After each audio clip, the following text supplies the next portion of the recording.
Made this binder for me too. I just added to it. All right, so we're going to call to order this meeting of PROSTAC, January 18th, 2007.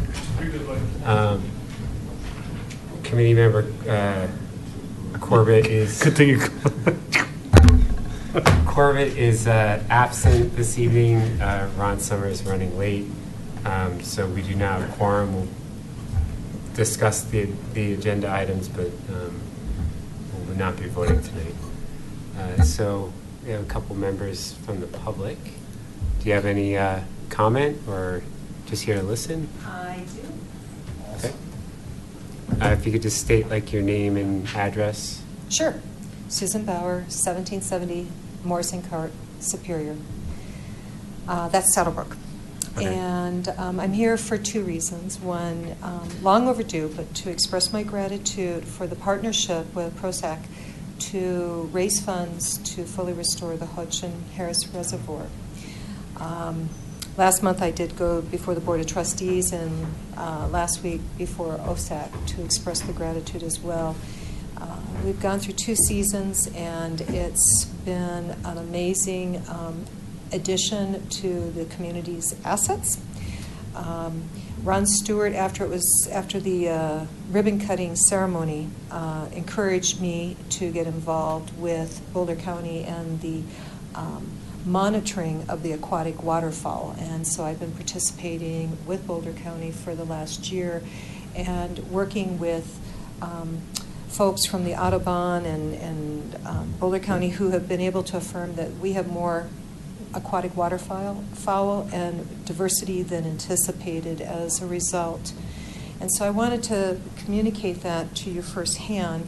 And as I mentioned last week and last month, there is now an effort underway to set up an open house to bring in on the reservoir, to have an open house to the public and make it available to get people in to see the aquatic waterfowl, and we want to set up scopes and monitors to help answer questions. So community outreach. Now I realize there's still limitations, and I have to work with the HOA to gain access, Saddlebrook HOA, but at least the initiative is underway. I'm also here to express interest in the, I'm not going to say this very correctly because I'm from Minnesota, my mouth doesn't pronounce things correctly, but the Zaharias property? Zaharias, thank you. Yeah. I understand that there's interest in developing that land, and I was down here to ask if PROSAC is interested in acquiring that land and setting that aside as a park or a wildlife reserve or open space. And if so, what steps or actions can I take as a citizen to help support those interests and those efforts? So the town board has seen, what now, a third concept plan from the developer for that property. So there is a developer that's pretty far along in their interest to develop that property. In fact, it's the developer, one of the people behind it was behind Saddlebrook development, years ago. That said, so there's two committees essentially responsible for open space. There's an actual open space advisory committee, and then there's our committee, which is Parks, Recreation, Open Space, Trails. And so jointly we make recommendations each year to the town board and to the county on, well, it's more to the county, on potential open space acquisitions. We have left with last year's recommendation to the county, which actually isn't going to the county until this March, I think, because there was a delay in their request for it, of still looking at acquiring Zaharias as open space. My understanding is the cost is somewhat prohibitive, but it has remained on our radar as a potential acquisition, despite the fact that it is fairly far along with development proposal. Okay. So there's no clear answer at this point Sure. on the status of the property. Would there be any value in me going to the county's POSAC meeting next week, or is it more to the county commissioners to just express interest? Other than the fact that our request will be going to the county, we don't really get too involved with addressing them directly. Mm-hmm. If citizens want to, there's certainly no harm in that. Okay. To express, because that might get it on their radar where it honestly probably is not very much on their radar at this point. And also expressing it to the Superior Town Board, you could do that in a public comment. They have a meeting next Monday night, basically saying the same thing you're saying right now. That might raise their eyebrows a little bit, just to keep in mind that they've seen the development proposals, but there is still the option that, sure, it could be purchased as open space as well. Okay. It's just more than anything, it's been on the list, and expressing your concern about open space and making sure there's still that open space there, or a park, or, there's also a review process of the plans that they're bringing forth. And within that review process, just stating, that we want to maintain lots of park space and trail space around the reservoir. That has been one thing that I know that was commented on one of the previous proposals by the developer, to maintain that park atmosphere and not to get it too dense. Mm-hmm. So that's part of that discussion that is still outstanding. So expressing those concerns to the board would help just let them know that there's still a community that is interested in that open space and that type of environment in that space. Okay. And this committee, along with OSAC, has looked at options to have like viewing area or path around the reservoir. But unfortunately, as far as the town of Superior goes, we're somewhat limited in what we can do, because that's actually Boulder County open space, the reservoir itself. And then you have Saddlebrook on the one side and this Zaharias with private property on the other side. At this point, we haven't been able to move forward with trying to, take advantage of the asset that is the reservoir. Apparently there's a bald eagle in the area now, and was photographed out at the reservoir over the weekend. So, this committee would certainly be in favor of taking advantage of that as much as possible. So one clarifying question, you mentioned that you have a recommendation to the county and that will be presented in March. When you say the county, who? Boulder County Open Space. Okay. So Boulder County Open Space annually asks all the jurisdictions within the county to submit trail and open space acquisition priorities Uh-huh. To see if there's any continuity with what's in their master plan. Uh-huh. Zaharias has been on our list for years. The county typically hasn't taken much of a stance on Zaharias, but it does go to just Boulder County Parks and Open Space, and it's something they've done for several years, and they'll take the recommendation from each jurisdiction and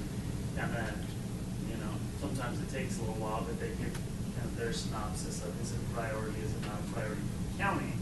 But that's where that recommendation goes. Okay. And I will say, from staff's perspective, you do interact with Boulder County, something maybe to plant the bug in their areas. Currently, when we worked with them on the Hodgson Harris Reservoir Agreement, the original agreement states that we can't access the property for recreational uses.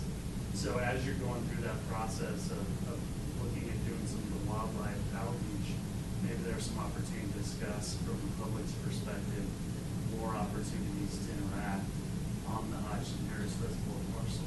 Because right now, the county's stance it's looking at not to be touched. So Mhm. just a thought to put in your head if you do, approach them about that Zaharias property.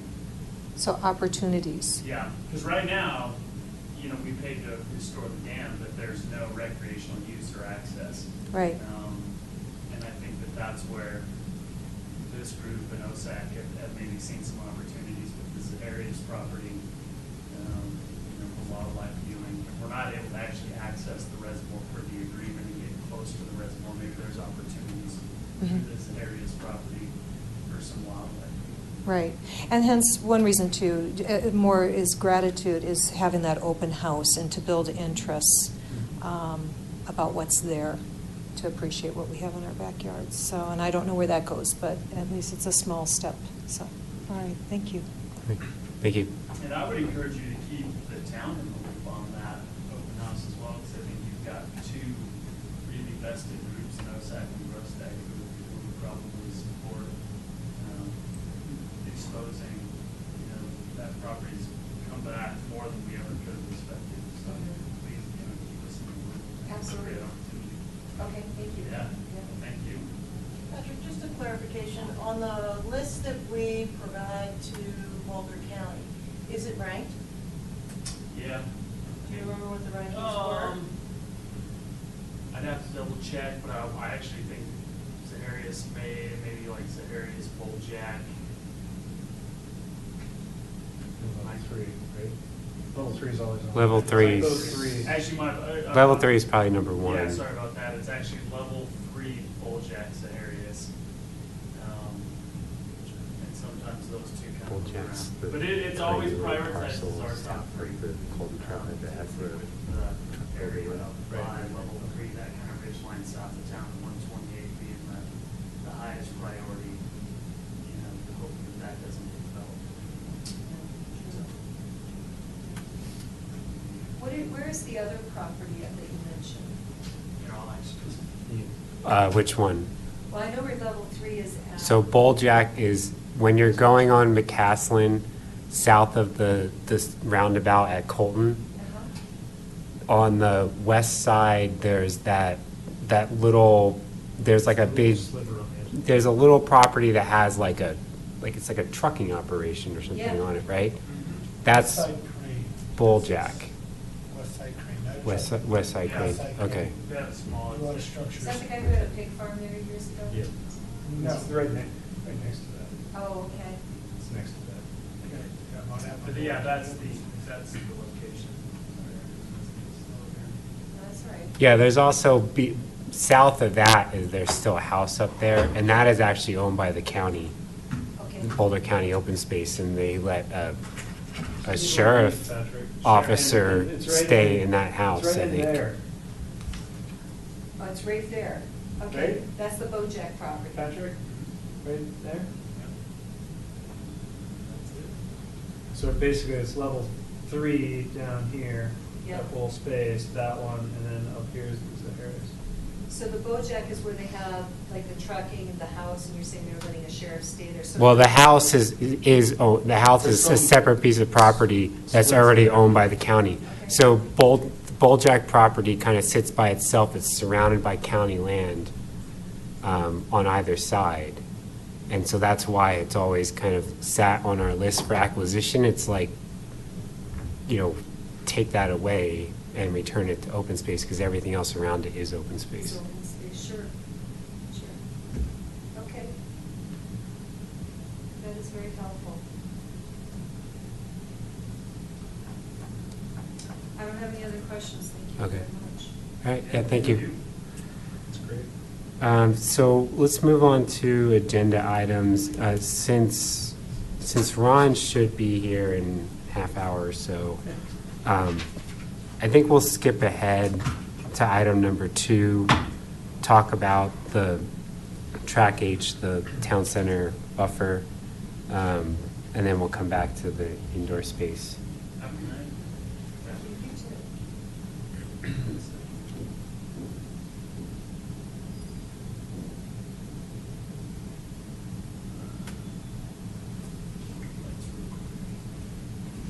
I got it.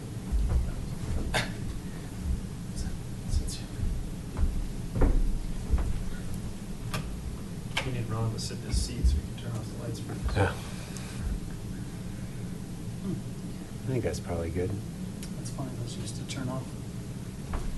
If you guys can't see it, let me know, and we can keep tinkering around with That's it. just to make sure you can see us. Yeah. Well, no, you know, this one,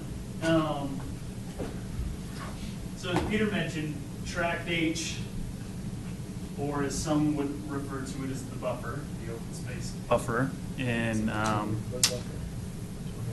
the town center, you know, without kind of reliving the whole situation. It was restored, and it's part of Parks and Rec's work plan to come forward with an FDP for the restoration of the open space. I would say that, you know, as we've learned coming forward, we've been asked to do the FDP process for all parks and all open space areas in the town center, which is completely fine. It's a little bit different than we've done parks in the past, but it's a great opportunity for everybody to weigh in, and obviously there's a need for people to weigh in specifically on this project. So where you guys will probably remember it from previously is, you know, the area that was disturbed, which was actually in reality a very small area. Tract H in and of itself is actually 12 acres, and it's zoned is kind of open space, or if it isn't currently, it will be zoned open space. So one of the things that we noticed right off the bat is until you see it or have a good understanding for it, people's heads immediately go to the area that was disturbed. Our job is to come up with a comprehensive plan for all of it, based off some parameters that we heard last year of, you kind of have these two opposing thoughts. One, dense kind of layered vegetation, lots of screening in between the houses that are to the south of the open space tract. And then we also heard, no, minimal. Let it be this kind of open, natural area, kind of like it is now, and do some restoration. So what we went ahead and did is we paid somebody to come out and fly a drone so people get a really good understanding of it. Because there were so many kind of misconceptions, I think, across the board of what it is and what it isn't and where the boundaries are. So we'll kind of take this in a couple different chunks. One, I'm going to first show you guys kind of a video that I've been working on with the drone operator, and then some just layovers to provide the context, and then two very, very preliminary concept plans. Get your guys' initial feedback. I think what we'll do is we'll probably at some point relatively soon post this on the website. I'll solicit feedback from the community, specifically those residents in that area. And I think over time, as we hear what the feedback is, we'll have a better shot at kind of developing what I would call really kind of comprehensive FDP. The other item to consider is this trail all the way from the very, very beginning of the process. There's always been a trail planned to go through this. Originally, it was all the way up near the homes, which at the time made sense. It's flatter. You have an existing grade there, more connectivity. That's probably not the direction that we're going to go. So you're going to see the trail alignment pushed as far north as possible, and then we can get into some grade discussions. So I'm going to show you guys kind of the initial video. Is there a track of, I swear there's like a driving area up there right now. Yeah, so that would be that's Frico, that's the ditch. Okay. So, and we'll see it here a little bit. I've been kind of updating it as we go. But you've got about 50 feet between the back of those homes over that Frico easement, and then an additional 225 feet of Tract H. So 2 points of clarification. The last I heard, the trail could not go in this tract. But isn't there another 100 feet from on the developer's side that also has to be, adjacent to the 200, and that's where the trail could go? No, so the, Or 50 feet, or whatever it is? 250, 200 Right. undisturbed. And 50 so a lot is of like that, easement it's buffer. really kind of tough to wade through it, but a lot of that changed, and there were some concessions made of when we're putting it back. So ultimately, we have the 225 feet. The trail needs to be as far north as possible within that open space tract. And Okay. so I'm going to let it play, and I think it might provide a little bit of context, and then let's just get the kind of conversation going.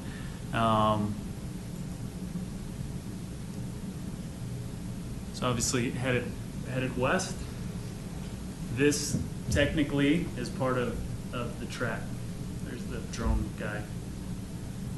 Is that you out there with? No.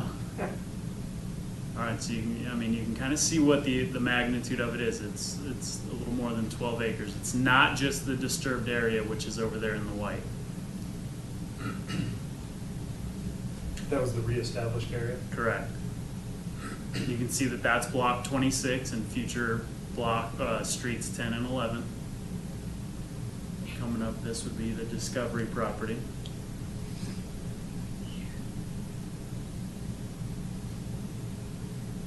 There's a nice trail right there.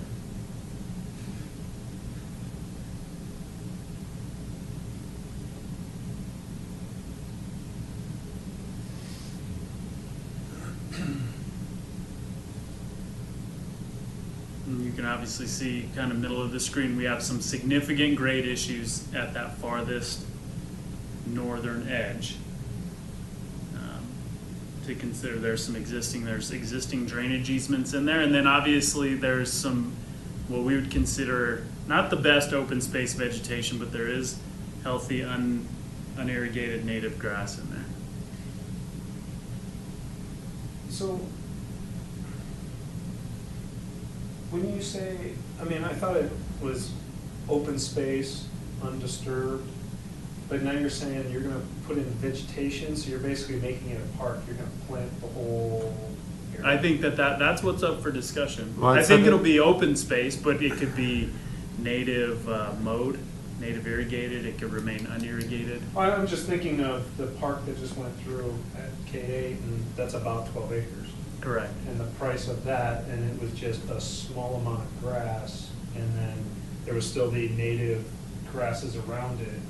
So amount of irrigation compared to not, and that's Yeah. 12 acres on top of the other Mhm. 5 parks identified, parcel 1, 2.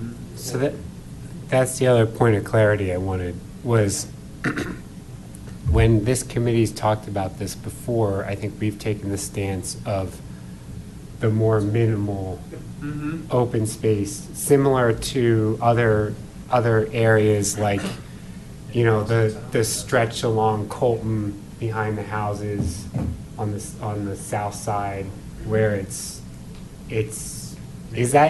native, is it irrigated? That's irrigated. And it's sometimes And mowed? that's actually, it's called it's a Rock Creek irrigated seed mix, so it's Yeah. got a higher blend of the bluegrass. But no heavy vegetation.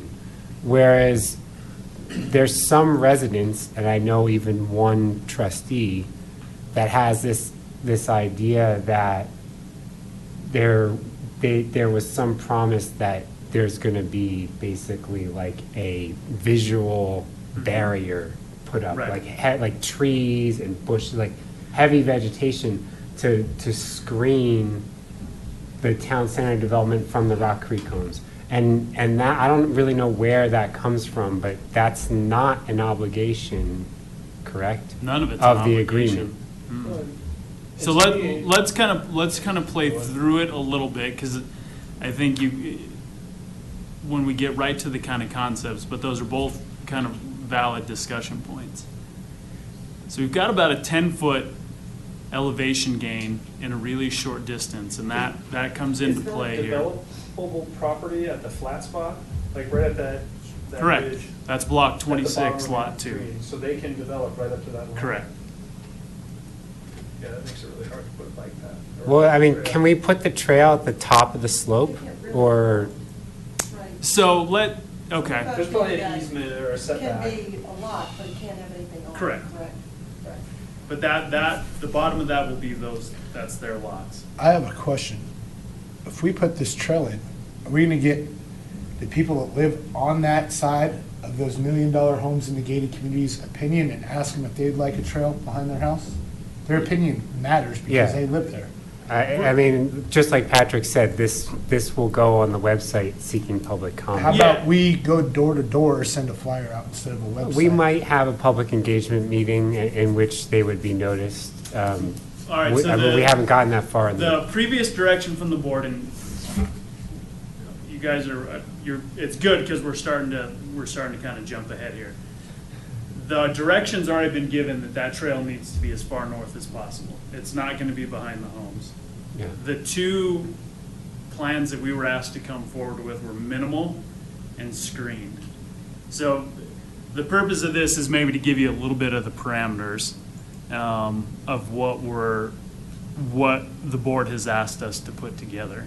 And I don't know how much you're familiar with this, George, but there's already been heavy resident comment on this parcel. So we, Gone for the last 2 months. no, I'm talking like over the course of the last couple of years. So yeah, I mean, nothing's going to happen without further public comment. I mean, there's going to be extensive discussion with the board and the public on this parcel. Block 26, future streets. Yep. So we'll let this play, and then we'll just get right into that kind of concept. You see Discovery, future Discovery Office Park. So remember, this will be developed.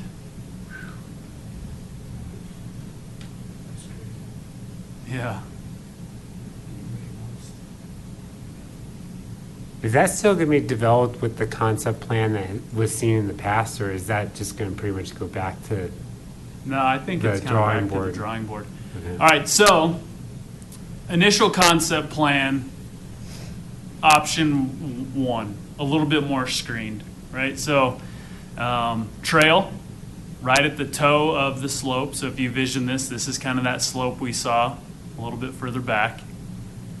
Trail screened in between what would be pine and some stands of trees strategically placed with some ornamental grass beds up at the top, providing what really would become kind of maximum screening from the majority of the homes looking down.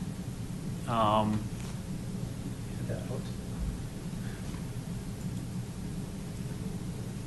of let it creep forward a little bit, and I also have just the standard. Okay, you can see a little bit, this would be option 1. You'd have heavy screening up top. You'd have some form of native grass, whether it's irrigated or unirrigated is, I think, completely up for debate. You'd have deciduous trees with beds. You'd have a trail, and then you'd have the potential here for pine trees. Again, you can kind of see our lot line in here.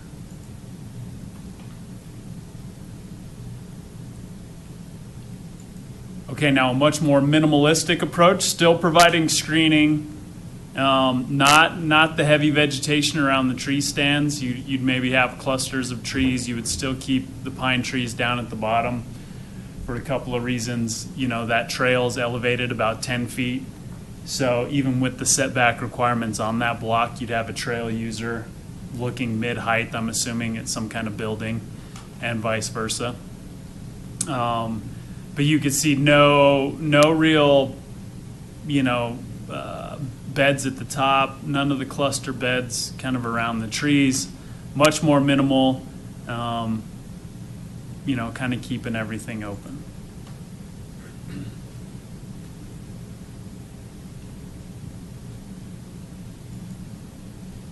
Again, really opening it up. It's a little bit difficult to tell in the light that we've got here, but you really do, the view corridors are open quite a bit more from top to bottom.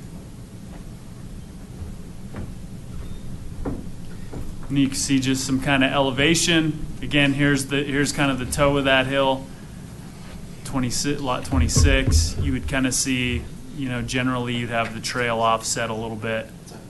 Screening up top, screening a little bit more than mid. option 1 profile, option 2 profile. And again, thinking of these profiles, it's a little bit tough because of the stagger, the way that these things kind of stagger themselves out.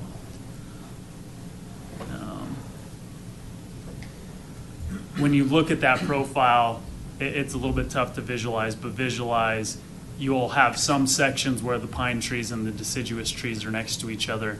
You'll have some sections where it's not. So I wanted to have the side profile in there just so you guys can kind of see the gradual slope in relation to the trail. So, but either one of these, you're still saying that you're planting a lot of trees. I mean, you're either Correct. planting shrubs with it, or you're just planting trees. So Correct. there is still, And you're kind of. that was previous direction. You're thick and medium. You don't have a thin, like an open space. Like I see open space all over town there's not a bunch of extra planted trees in there. That was not it's been our understanding that the board wanted to see some level of vegetation in there. Okay. So you're right, this But- is more of maybe a medium and Well, heavy. I mean, it's just, Yeah. but overall, there's a baseline of trees, which I think is great for providing some shade to the users of the path and you know, Mhm. those kind of things. So as long as, you know, they're sporadic and, you know, provide a little shade here and there, I don't think that's a big deal. My thing is just a matter of how finely developed open space is.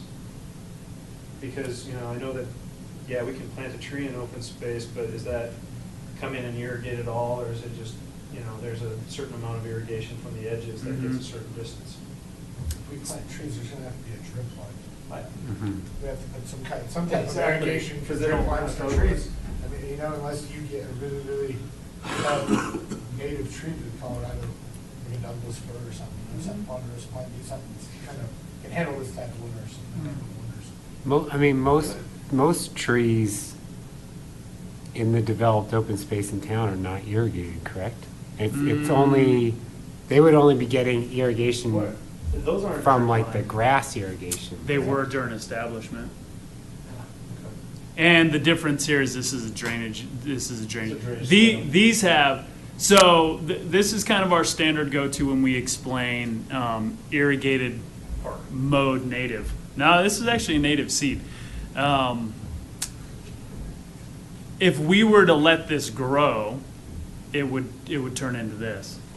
We overwater and mow, and we've trained it to start to look like, because there was such hard pushback. Yeah. Which is actually, I mean, it's, and for those of you guys that remember Town 9, you know, we trained Town 9 with seed and mow and crazy over irrigation for years to kind of make it green itself up. So these two are actually the same plant material. This just receives more heavy watering and mow, where this just receives light irrigation, no mow. This is the existing vegetation that's up there. So those are kind of the standard open space options when we look at vegetation.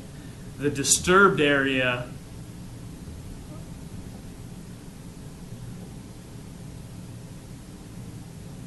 this disturbed area where it currently says the 225 feet, that needs to be reestablished with something. Right now, when they put it back, we ask them to just put in an unirrigated seed mix. Actually, I'm sorry, we asked them to put in an irrigated seed mix because we thought we were going to move forward with this a little bit quicker last year. But again, you're looking at such a bigger area than just what was disturbed. You're looking at a plan for an entire 12 acres that runs kind of the whole distance.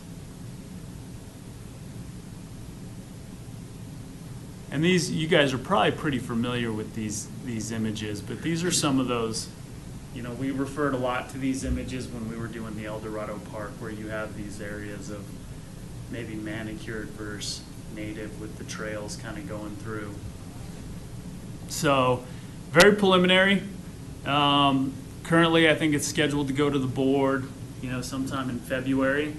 And like I said, I think we'll probably have several discussions about this. It's just a good way to get it back in front of everybody. Say that here's what we gathered from the board's comments and the board's direction on the previous board.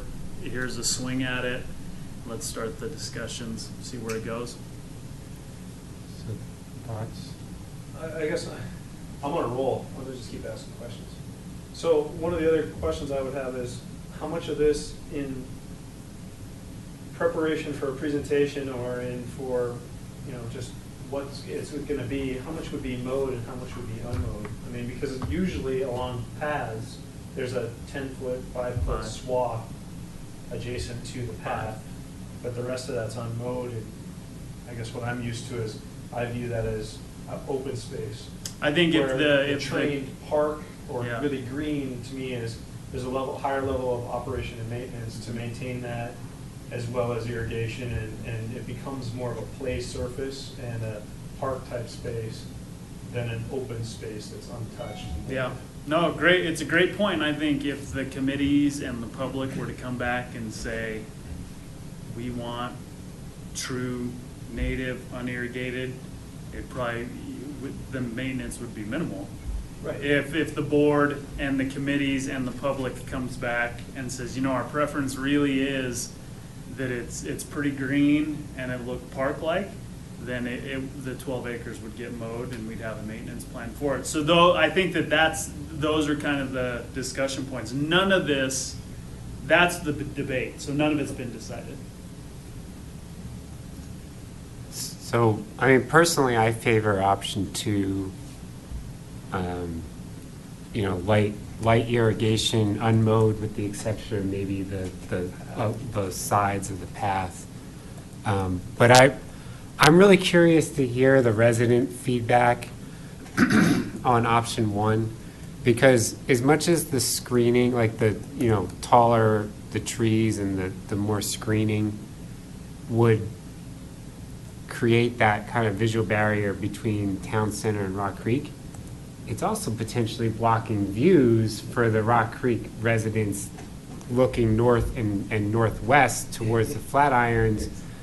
And so, I mean, I think that they might ask for it and then regret it later.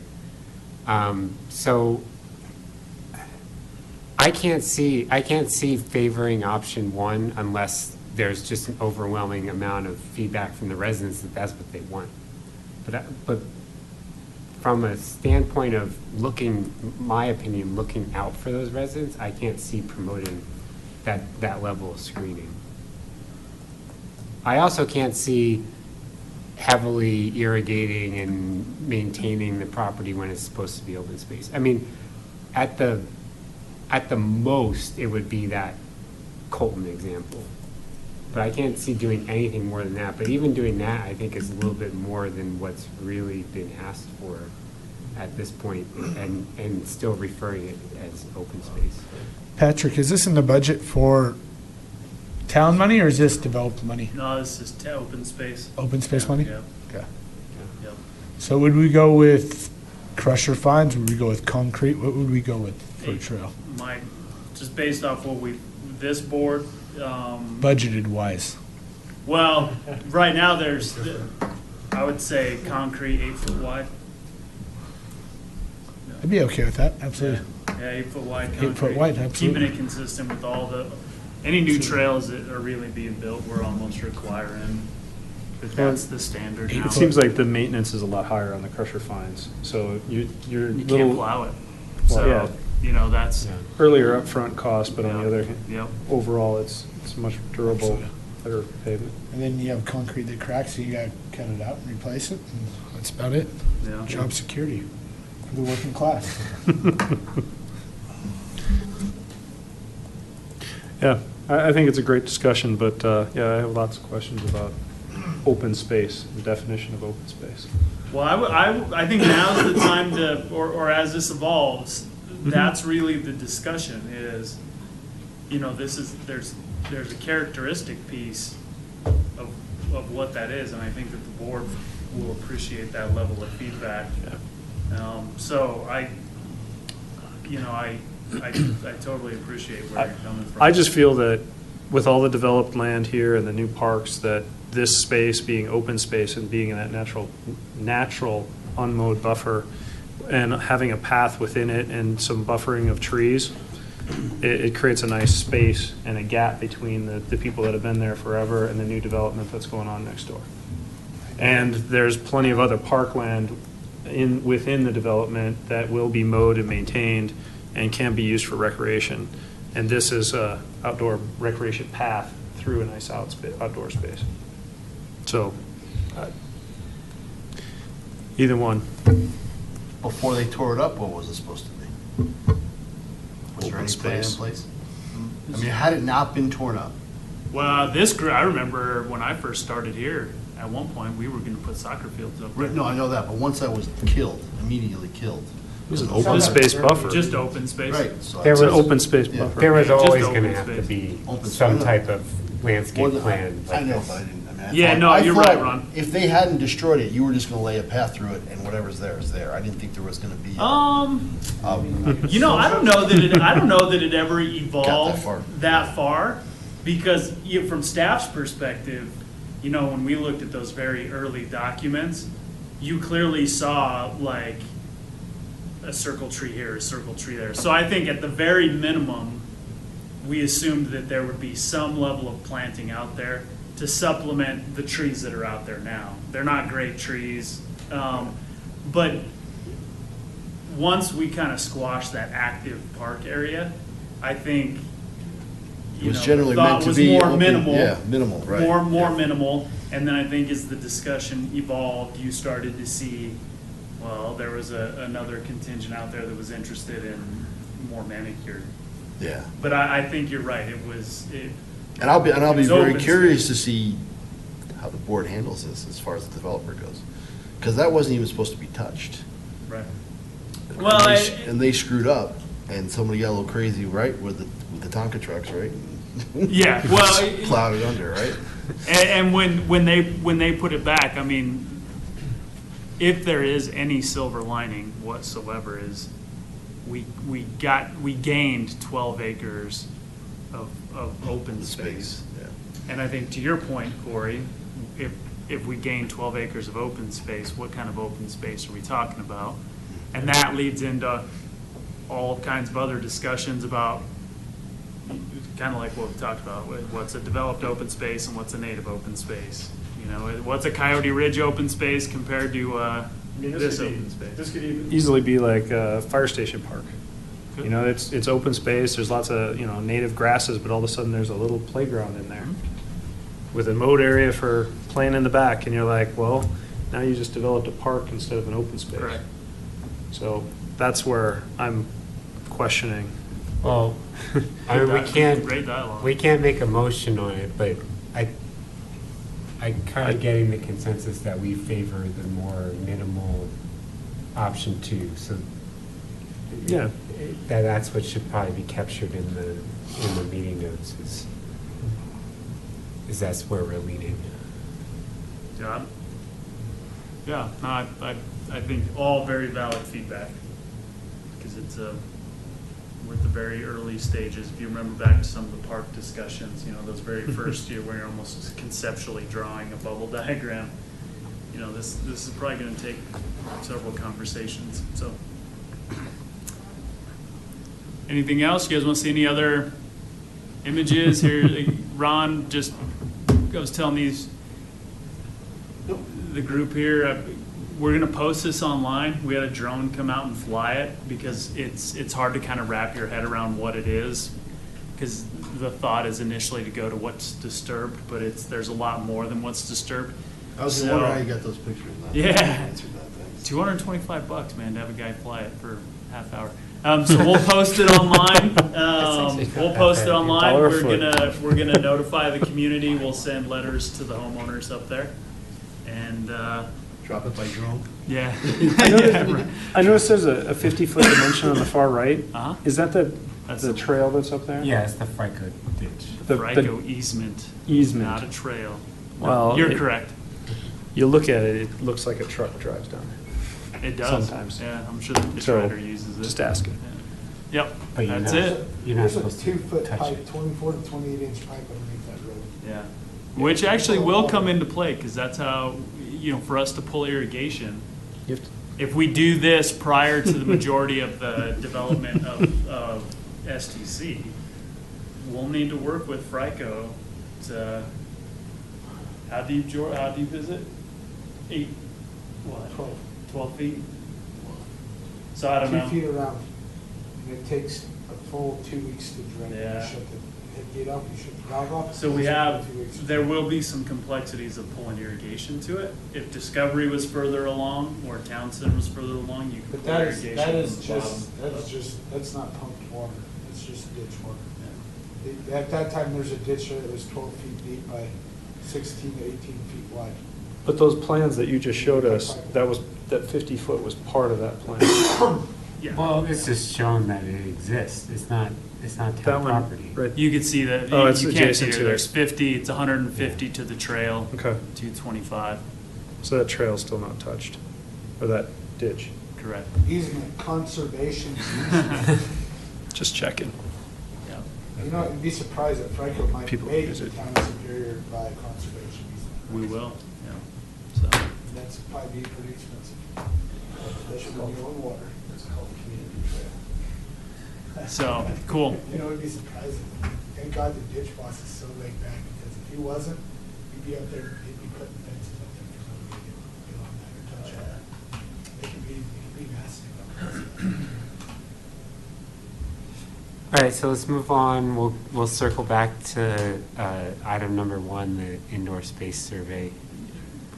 So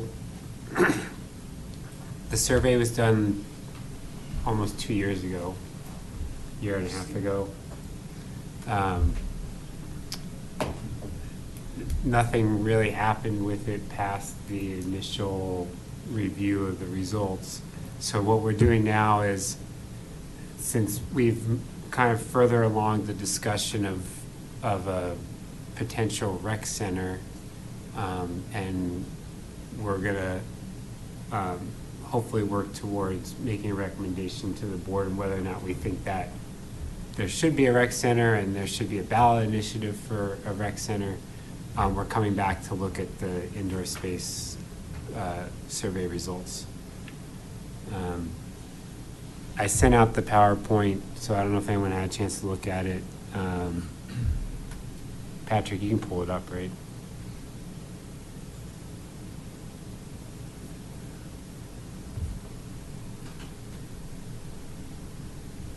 So we're going to review what was done a few years ago. We're not going to do a new survey. We're looking at what was done like a year and a half Okay. ago. Right. Just want to double check. Mhm. Actually, I guess it was 2.5 years. No, 2.5. 2004, we presented it in December of 2014. Yeah, so it's 2.5 years ago, Full sorry. 2 years. Yeah. Yeah, a little over two.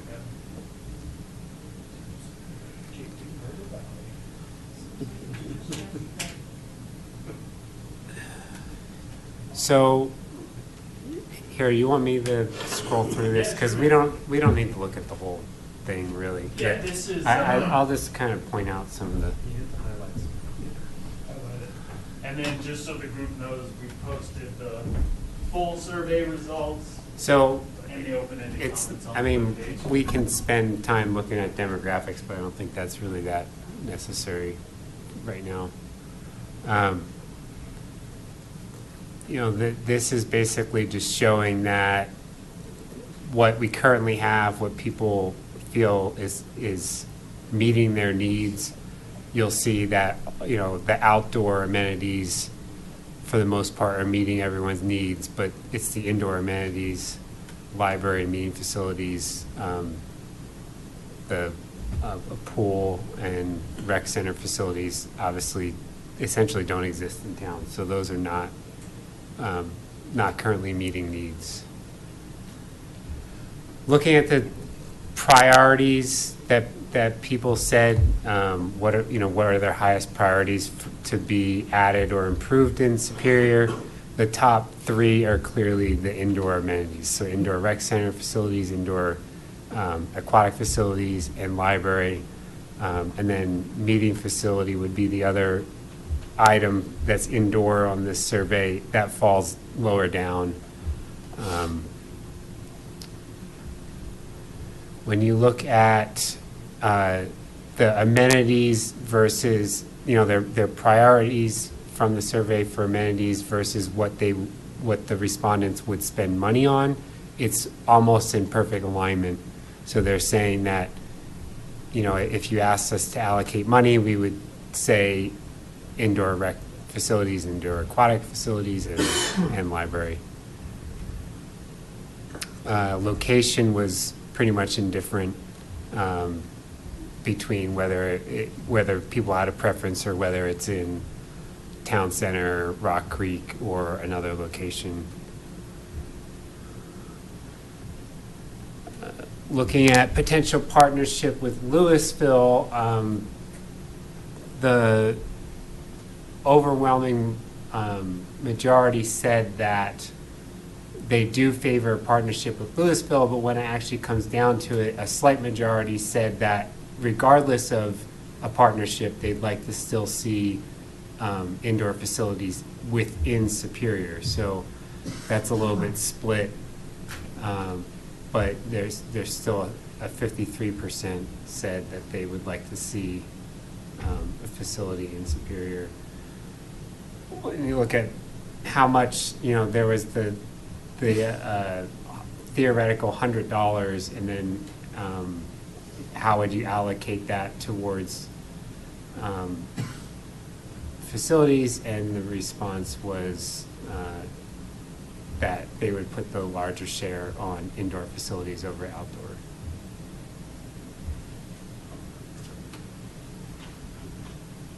And then this is potential taxes. That was also, I think it's 62, if you add it together, it's like 62% would pay $50 or more in taxes annually. That would probably be property tax to have new indoor facilities.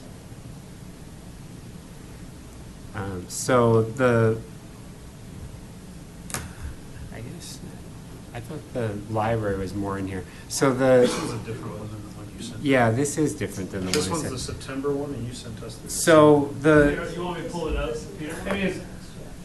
It's all good. the one thing I was going to point out on the library is, this is in the other presentation, but not this one.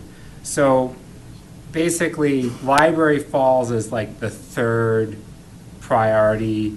When you look at when the other survey the other presentation had top 5 indoor amenities, and those were number 1, weight fitness room, number 2, library, number 3, leisure pool, lap lanes, number 4, aerobic exercise / dance room, and number 5 was a jog walk track.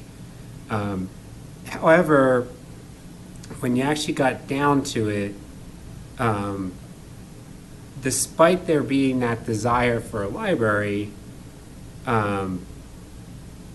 62% said that the existing library meets their needs well, and the response was split on whether we actually needed a library in Superior.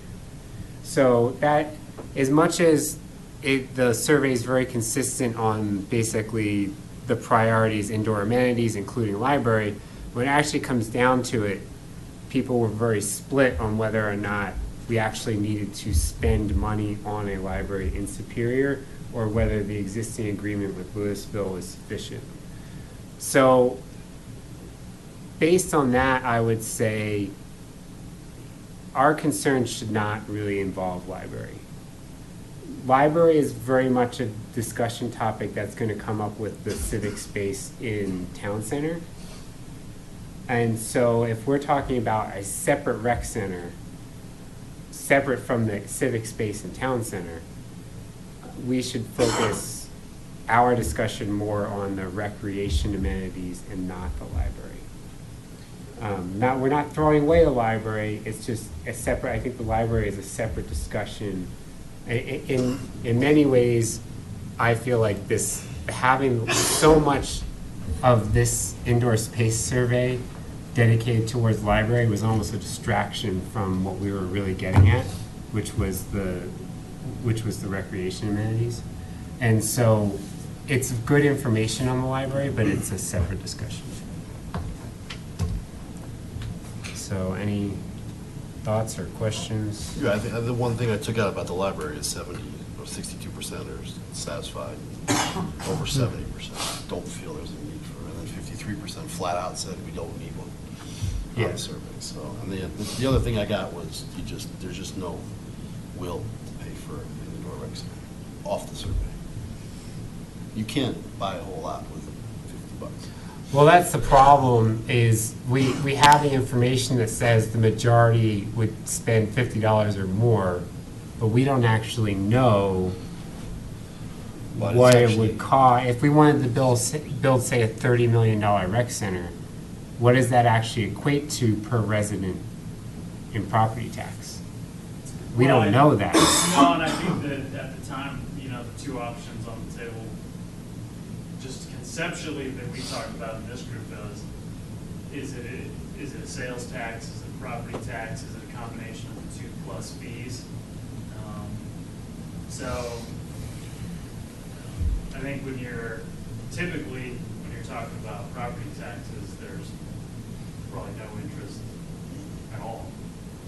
People seem to be more willing when you talk about sales tax, but you would issue debt for it. But yeah, you're right, there's hundreds. I mean, per in, household. I think the conclusion we came to is you're gonna have to put together a heck of a marketing plan Oh, yeah. to get this thing ever even close to being passed. And even then, it could be the greatest one ever, and you're still gonna have 50% of the people who don't have a clue and are gonna be like, I ain't paying for anything extra. So, I mean, I would keep in mind that Louisville just passed the expansion of their rec center, and that passed well Yeah. with the majority. And so, it was a good marketing campaign. yeah, I mean, it's a good example, I would vote think. for it. So.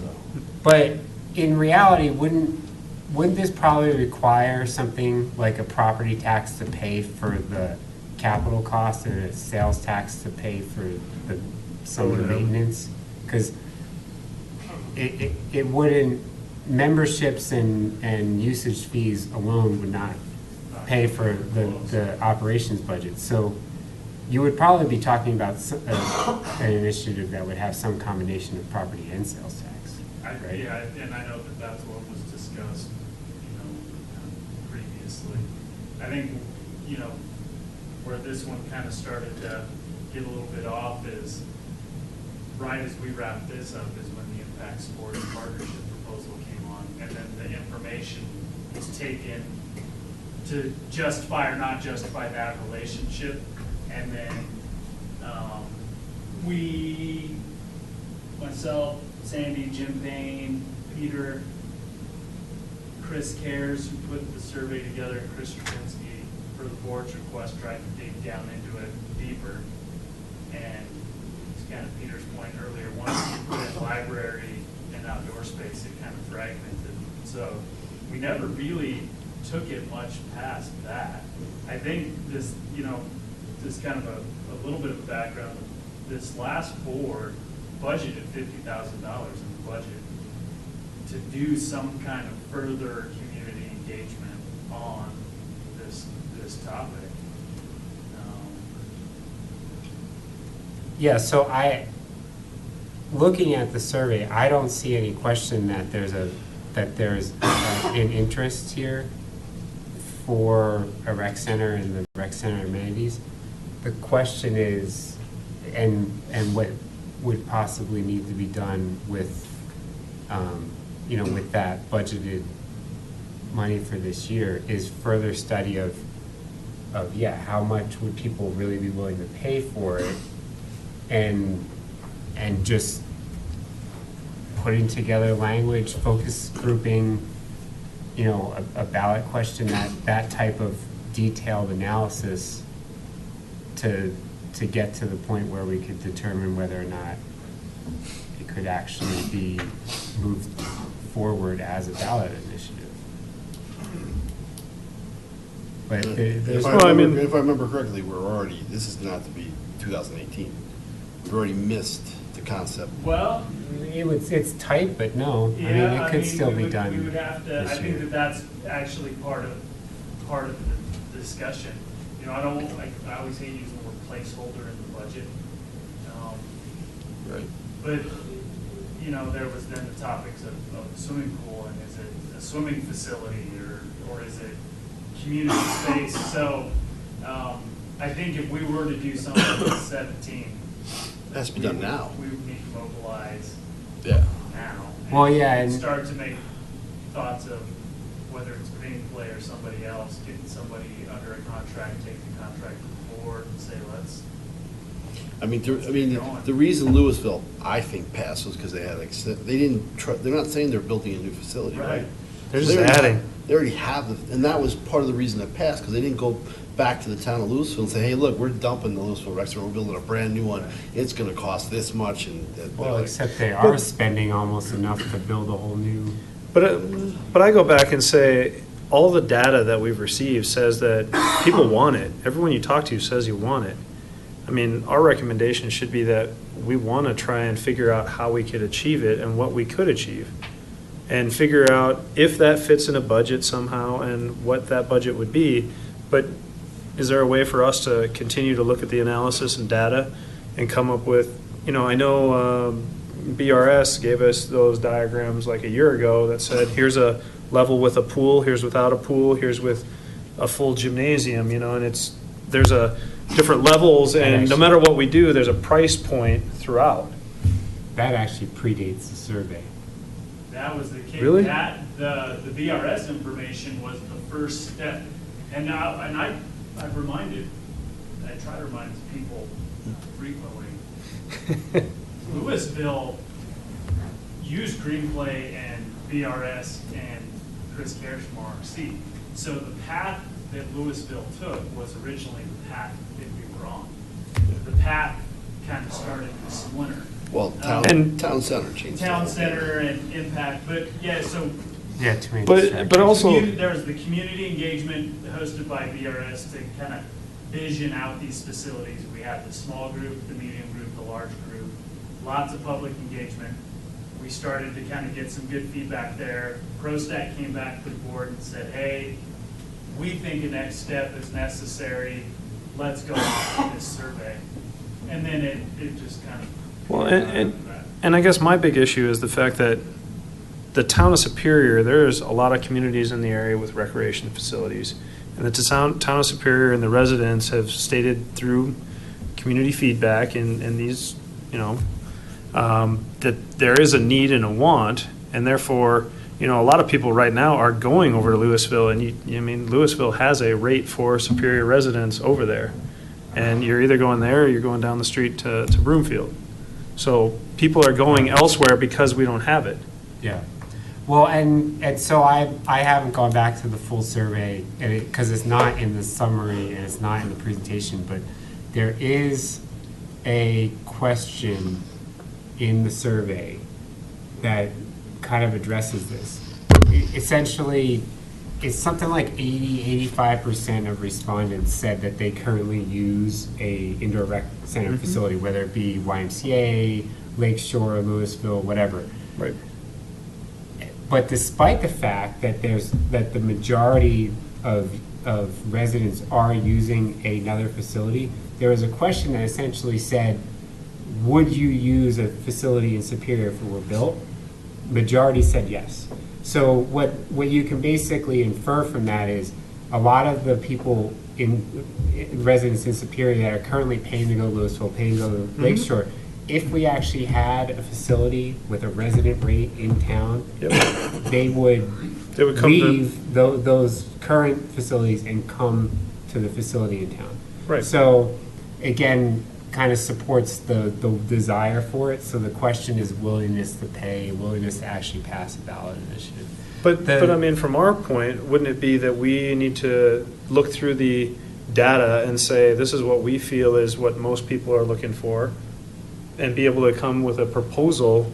If there's a way to put together a proposal that says, we build a gym, a lap pool, and a track, and Well, some exact- weight I mean, facilities, and it's exactly, gonna we cost have- X amount, and. We have that. And so that we can go back to that BRS, Right. like those models and look at that to try to get a budget. But yeah, we basically know, like I said, weight fitness room, leisure pool with lap lanes, fitness rooms and jog walk track. And then since you're building a facility, you probably would add a few other things that just make sense, like maybe some meeting facilities, some other ancillary facilities, gymnasium and stuff. You'd probably put those in just because they make sense. Right. But we basically have an idea, a general idea of what people want.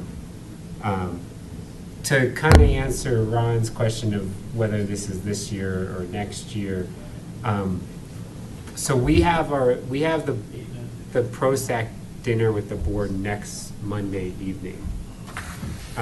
The primary question we're going to have for the board members is, are they really interested in this, moving forward with this as a ballot question? And if so, are they interested in it this year? Are they interested in it next year? Are they interested in, 3 or 4 years? That's what we really need to find out to know how quickly we need to be moving on this. Yeah, because like Chris did the whole package. There were certain timelines you had to follow just to get it on the ballot. So. Yeah. I mean, we've got the land, right? The land's still sitting there. Colton and. Well, that's the thing, yeah. So, I mean, the survey, the respondents were pretty much indifferent on location. And you have the Richmond parcel that makes the most sense at We this don't have to point. buy it. You don't It's have to already- buy it, it's Yeah, already we bought it, purchased. yeah. So, it's in a, it's in a pretty good location. I mean, you can always argue whether or not you favor the Rock Creek residents over the town center original town residents, so there's that question. But that's at this point, the location that makes the most sense. Yeah, just because the land's already bought, so that would save some money. So, I mean, we can't vote on anything, but, I mean. Yeah, we can't make a recommendation yet, and we need to get some further board direction from the dinner on Monday night. So we'll Because talk about we could it. get direction from the board that basically says, you know what, we're not gonna favor this, and we go back to where we were, which is it just pretty much dies on the vine, but, we'll find. It's died. Ever since the master Twice. plan. I mean, You they gotta do did a survey back in like 2007 and it died, and then this survey was done 2 years ago and essentially died. It's in the master plan in It might be in the 2005. master plan for 2005, but that was a different regime of I- board. They've No, all been different. this goes regimes. all the way Different back. regime, you know what I mean? If you think about it, 2000s. and it keeps on going and going and getting rejected, you gotta sometimes as a town gotta stop and say, you know what, quit trying to shove this down the throat. Well, You know what I mean? that's the Stop sometimes. confusion is I wouldn't say it got rejected, I would say it died because of board squabbling or indifference or indecision. Because like here, I would say, looking at the survey, the interest is there. It's just from the residents, it's at this point, it's a matter of the board pushing it forward. Figures what's the budget too, and how's Absolutely. the overall budget of the town fit into it? And there's never, and the other But you gotta- confusion is there's never been an actual vote on this. Well, there was like in like 93 or something, like way back That when. was 2000. There was some like YMCA proposal or something that was actually on the ballot. I want to Like, say either 05 or 7. Well, Lakeshore was built in what, 2000? no, 2007 was just a survey. That was not a vote. I'll find the ballot. I don't know exactly. It was a year. 93, the town of Superior was run by metropolitan districts. It was way back at the beginning, or it was like 98 or something. Before the It town was took it way over back from in the Metropolitan beginning of Rock got Creek. built out in 2000. I moved here in 99, and The last I vaguely houses remember were being three. somewhere in that 3 or area. 4 in Rock Creek. And the reality of it is, 4 or if you 5. could go back in time, you'd try to get it built before Lakeshore, and you'd Oh, have a absolutely. much different scenario here. But unfortunately, you've got Lakeshore, Get it you've built got before this, Broomfield. the town center. Get it built. Well, no, but if the people who had originally started the town had the foresight say, you know what, we should probably invest that, because they gave us the land as soon as they built, they established the town. They said, here, this So is they your gave us- parcel. They gave the land. Yeah, it was part of the Just original. for free, Yeah.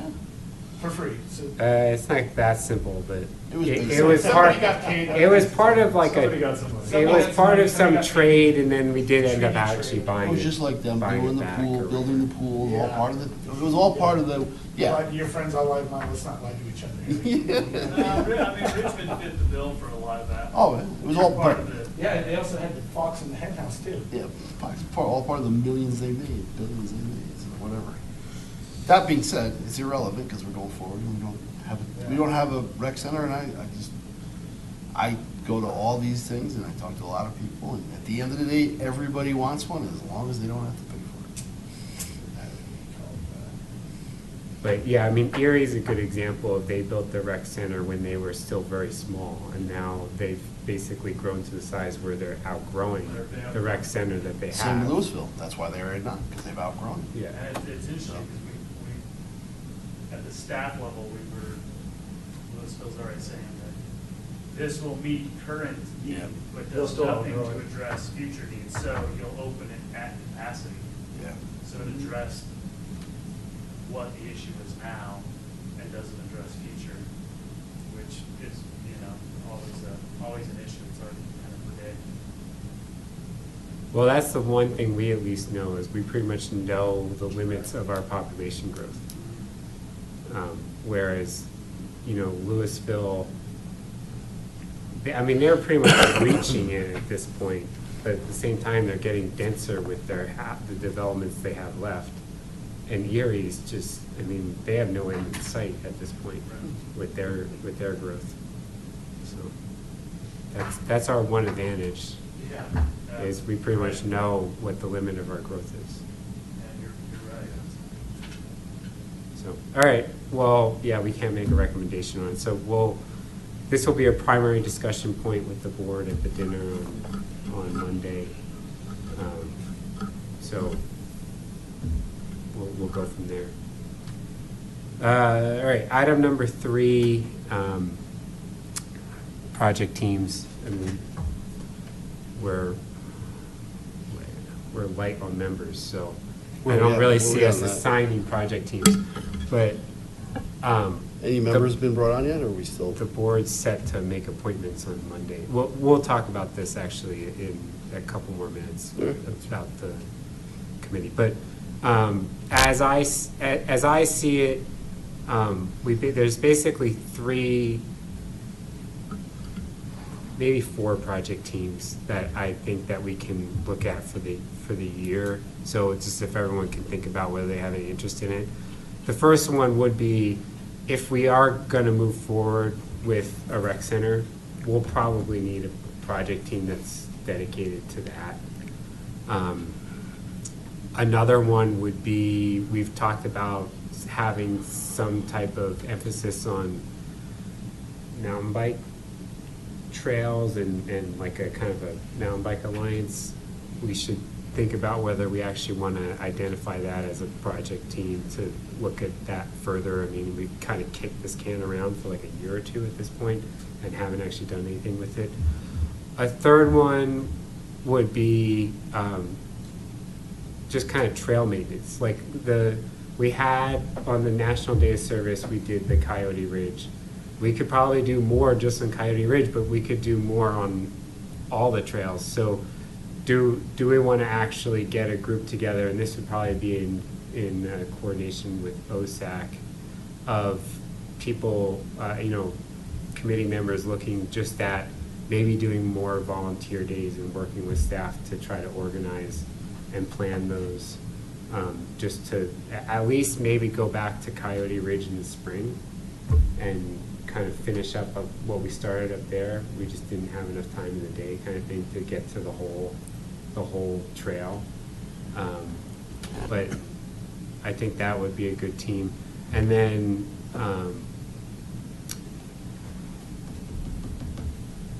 crap, I forgot the 4th one. At one point, there was a discussion on an update at PROSTAC. That's it. So do we want to project project team to look at the master plan. Because my thought here, we've talked about this in the past as being potentially something that gets farmed out to like a consultant or whatever to do. If we had a dedicated project team, I'm wondering if we couldn't do a lot of this work internally and limit any town expenditure that's necessary. And that's something that needs to be discussed with probably the board and staff, but that's my idea.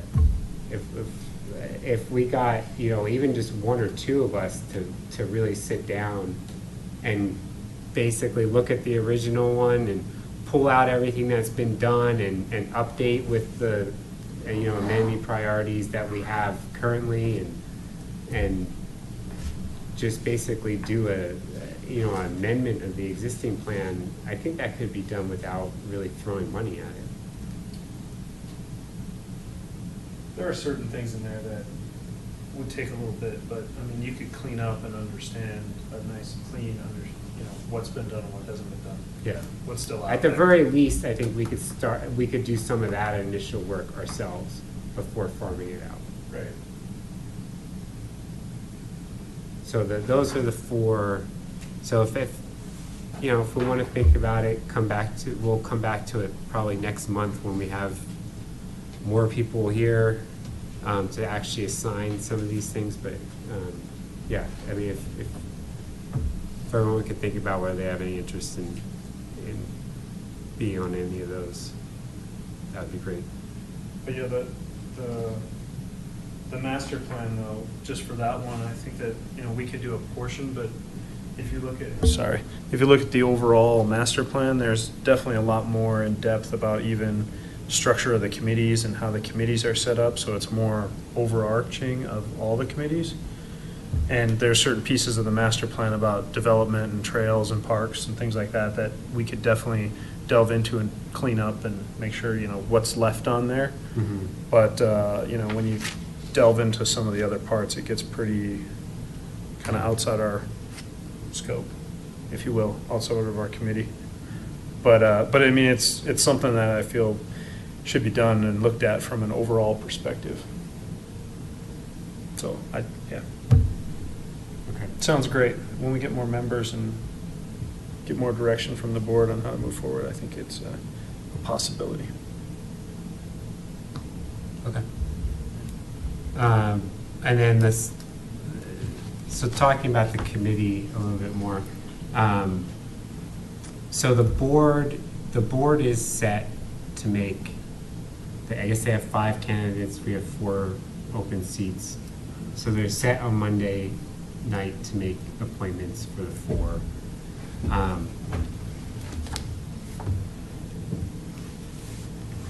Staff, myself, and the OSAC chair, Ken Lish, had a meeting yesterday to discuss the possibility of merging the 2 committees, OSAC and PROSTAC. There seems to be some interest in doing that. How exactly it's going to work, especially if we each have 8-9 members on the committees, that's a lot of people for a committee. Well, if you're going to merge them, you should merge it before you bring on new members. Yeah. The problem is we need members to continue as PROSTAC, and we don't know whether or not the committees will merge. Well, I'm totally against it, so don't get me wrong. It's a little bit of it's like we might be shooting ourselves in the foot if we end up with 9 members and then we go to merge the committees, but we might be creating a problem. But at this point, we need to kind of look at PROSTAC as continuing as it is. There's a possibility that they're going to merge. So, I think it's great news if they got 5 people interested. Have you met them, Sandy? Well, part of the dilemma that I'm having as a trustee, having also been a member of PROSTAC, is being able to evaluate the candidates based on the information that we receive. It's, the process is even less onerous now than it was when Peter and I applied. And so there's 5 people there's 4 openings. I don't know enough about any of them to really appoint any of them. And so that's part of the conversation I've been having with the board is, how do we ask deeper questions of these candidates so we get a little better sense of how prepared they are to come on the committee? Because if all of a sudden you get 4 people who are really not knowledgeable, does that help you? Because it'll take you Twice 6 as months. long. Pardon? Twice as long Yeah. to cover topics. To that bring should be people up to speed. finished, yeah. And so that's part of the discussion I've been having with the board internally is, how do we get at whether these people are ready to jump in? Because let's be honest, you can't just jump into PROSTAC and not have So easy. some knowledge or at least some I've level been a of resident for 6 months. engagement. So we do have 5 candidates. I'm asking a lot of questions personally about, okay, do we have to vote 4 of them in? Can we vote 2 of them in?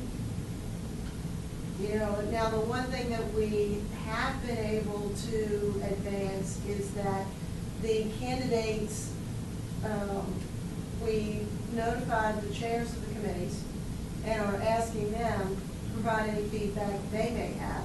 But again, they don't have a lot of information on it either. So I basically just sent questions to the board and said, I would like to send these 4 questions out to the PROSTAC candidates and then a different 4 questions out to the planning commission candidates so that we can ask some more sort of in-depth questions of these people so we can at least go, oh, at least they're thinking about PROSTAC topics. So I don't know whether Monday night will be actually appointing or not. It is on the agenda for us to appoint, but I have asked for additional information before I would vote. And I'm the person who said, we can't drag out PROSTAC anymore because I know you guys don't have enough people to have a quorum. But at the same time, I want to make sure we have people with the right depth of knowledge to be valuable to PROSTAC to move forward quickly, because you guys are tackling some, particularly the indoor topic, is going to be relatively cumbersome. Yeah, it's a valid point of does the board need to appoint all 4? We don't we need butts and seats, but we don't necessarily need 4 butts and 4 seats. Yeah, we just, I think 2, 3 would be Yeah. adequate enough to make a decision when it comes to making a motion and voting on stuff. yeah, and then we could wait for the board to consider more candidates for the other 1 or 2 seats. But at the same time, whoever the board chooses to appoint, I will try to work with them before their first meeting and bring them up to somewhat of speed, at least get them familiar with the work plan, meet with them to discuss a little bit more. Because, yeah, there was one of the interviews that I saw, and I really thought the candidate, they mentioned something in their interview which really didn't have anything to do with PROSTAC. And I'm like, how much do you really understand what we do? So, I'll work with them as much as they're willing to before the first meeting that they attend, to bring them up to speed if they do get appointed. Well, I'm sort of hoping that we won't vote on Monday. If the board agrees that we can get these questions out, that we could get these questions out, gain the additional information, so by the time you come to the next meeting, we would have another meeting between now and the next PROSTAC meeting. So maybe if we don't appoint them this meeting, we would gather more information and then actually make some decisions at the meeting on February, whatever it is. Well, yeah, as long as it's before our next meeting Yeah. is the most important But thing. that's what I'm trying, because I just want to make sure, I would like to have more information before I make decisions, because right now, I do not have sufficient information to make decisions. Yes, the board has a meeting on 23rd. It's almost like but that's like not the right time. It's too quick. No. So I would like to hear each committee member's opinion on OSAC and PROSTAC merging. If you have any thoughts or concerns. Ron's like, you don't want my opinion, No, I'm gonna give it to you anyways. No, I'd like to They hear. want- I don't, the whole point of this is there's always been two different committees, and if the board goes that way, you know, we serve at the board's leisure, whatever they want us to do. If they want to combine the committees, but, you know, I don't think just because OSAC has nothing to do is a good justification to merge them together. So, again, I don't know the root cause behind it. I don't, you know, I again, think- it's I all know. part of I do. it's all part of the, it's all part of the charter that the town set up that and they did, and the fact is, they just added another advisory committee. Right. So, I mean. But that again goes back to the whole master plan of what we're all trying to achieve. Well, And but there's a- sorry to cut you off, Cory, No, but go on. the charter is that there is a committee to make recommendations on open space acquisition. Right. That doesn't necessarily mean it needs to be a standalone committee. I mean, it could be a combined committee of PROSTAC and OSAC that does make those. I think that'd be the smartest decision right there, is a committee from PROSTAC and OSTAC to be on that committee. 3 and 3, or 4 and 3, whatever. You know, we gotta have one opposite. I just think that PROSTAC has open space, I mean, parks, recreation, open space, trails. So we cover trails in open space, we cover open space, we cover recreation opportunities, indoor and outdoor. So to me, I'm like, PROSTAC kind of covers it all, and OSAC has open space. I mean, it's all about open space, and honestly, we've run out of open space. We have the same 3 properties on our open space list to buy when and if we can. So, you know, Yeah. what I've seen in the last year is that OSAC gets involved in all the trails Yeah.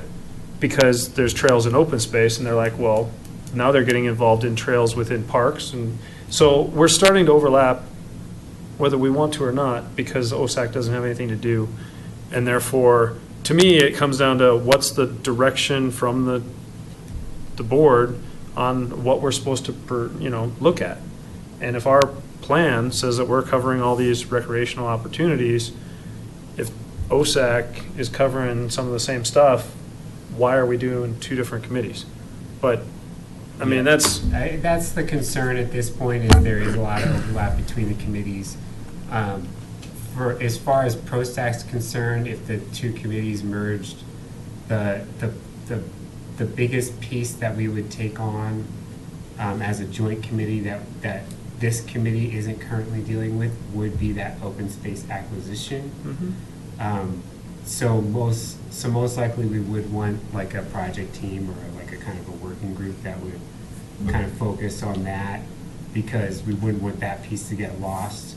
But yeah, I mean, everything else that OSAC is doing either overlaps with us, or they do some of the programming, the National Trails Day, largely staff-driven. I mean, they take a little bit more involvement in programming than PROSTAC does. OSAC takes a little bit more involvement in programming than PROSTAC does.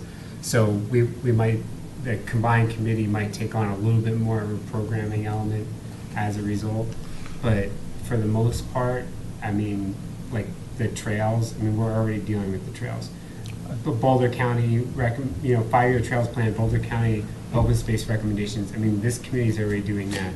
And that's part of the difficulty with the 2 committees, not to say that they should merge or however it works, but part of the difficulty is that I've seen in the last year is that a lot of recommendations we put forth, we have to review OSACs and have a joint, agreement. And if we're meeting on one night and they're meeting on the other, and we want to ask each other questions, why aren't we just sitting in the same room instead of trying to sort it out between different It'll meetings? speed up and streamline the process on some of that stuff.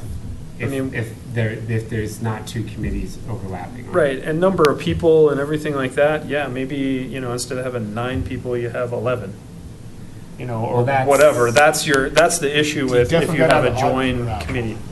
Yeah, you have to have an odd number. So that's the So that's the kind of logistical question, is how does the actual merger happen? So to me, it still comes down to, I think that there is plenty of opportunity for ProStac with everything we have. If you were to make sure that there's a distinct separation of duties and tasks, that open space covered open space and only, Yes. and therefore we covered, other trails and other things, there's a distinct separation instead of the joint. We talked about it in OSAC, we talked about it in ProStac, here's a recommendation from each committee. That's where it gets gray to me. So, as long as there's a distinction between the two committees, I think we're fine. But if there isn't, there's no reason not to merge. And it kind of going back, Ron, I think this has been a little bit board driven, just to be completely candid with you. And it's interesting, Corey, to kind of your point, I think kind of Pandora's box was open maybe 2 or 3 years ago when OSAC asked permission to kind of create, in addition to the resolution. Do you guys remember this a couple of years ago? They asked to kind of have their own vision, mission, and goals. And then it was just like, But was that officially adopted? yeah, the board allowed that to happen. Yeah. I mean, at the end of the day, it comes down to what the board wants. Yeah, and so I think, and even most recently, I haven't been here, we always put the work plans on the consent agenda, and every year that I've been here, they've always been pulled. But if you look at more than a quarter of each work plan even this year, is the same items. Mm-hmm. And, I think as staff, we try so hard to keep them in the purview, but when the work plans and sometimes the board liaisons say, no, we need OSAC comment. We want OSAC to comment on Parks 1 and 2. Well, wait a sec. Now you have an open space committee commenting on Parks 1 and 2. Well, who should comment on the creek? Well, both of them should comment on the creek. Well, OSAC made a recommendation to use open space funds to build trails that are under PROSTAC's purview. So OSAC feels, I'm sorry. OSAC is, per that recommendation, they're vested now in these projects. This was before I was on the board, thank you. So, When you were sitting right here. I didn't read this. But you're sitting right over here, yeah. So it is tough because I agree with what you're saying, Corey. If there was a clear way to separate, but unfortunately, Pandora's box was open when the committee was allowed to expand their own purview when it didn't need to happen.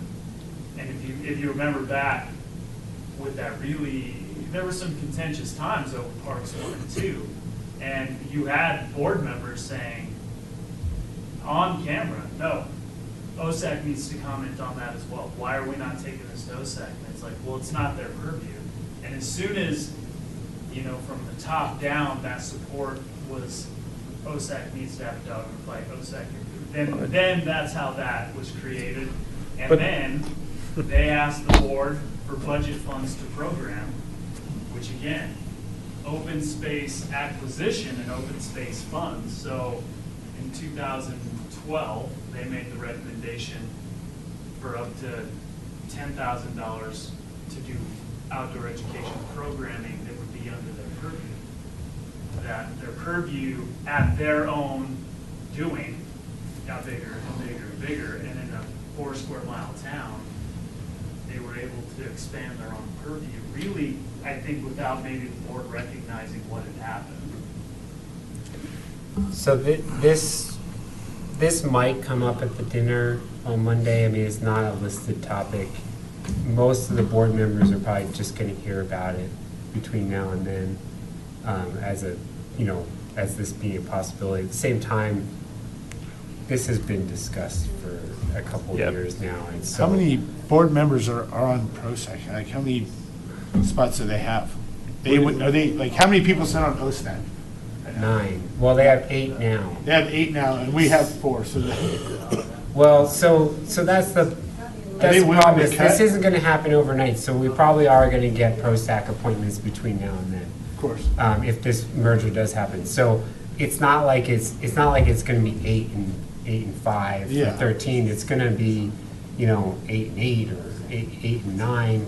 So if you just combine the two committees outright, you're going to end up with 13 to 18 members. Round table again. No more. And podium. so that's the question is,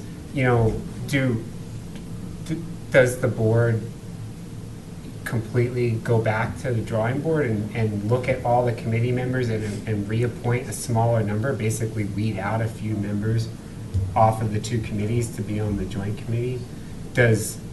Do they just go to all the existing members, OSAC and PROSTAC, and say who's not interested anymore? Yeah. And because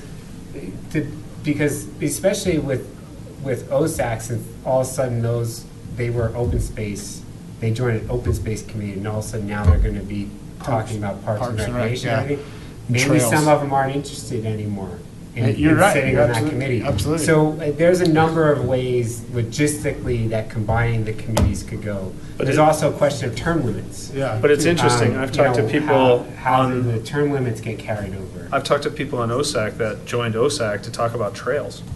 They had no idea what the hell they're getting into. They're Yeah. like, you can't Well, speak because, to the board, you know, was- Which really wasn't a topic that OSAC was Yeah.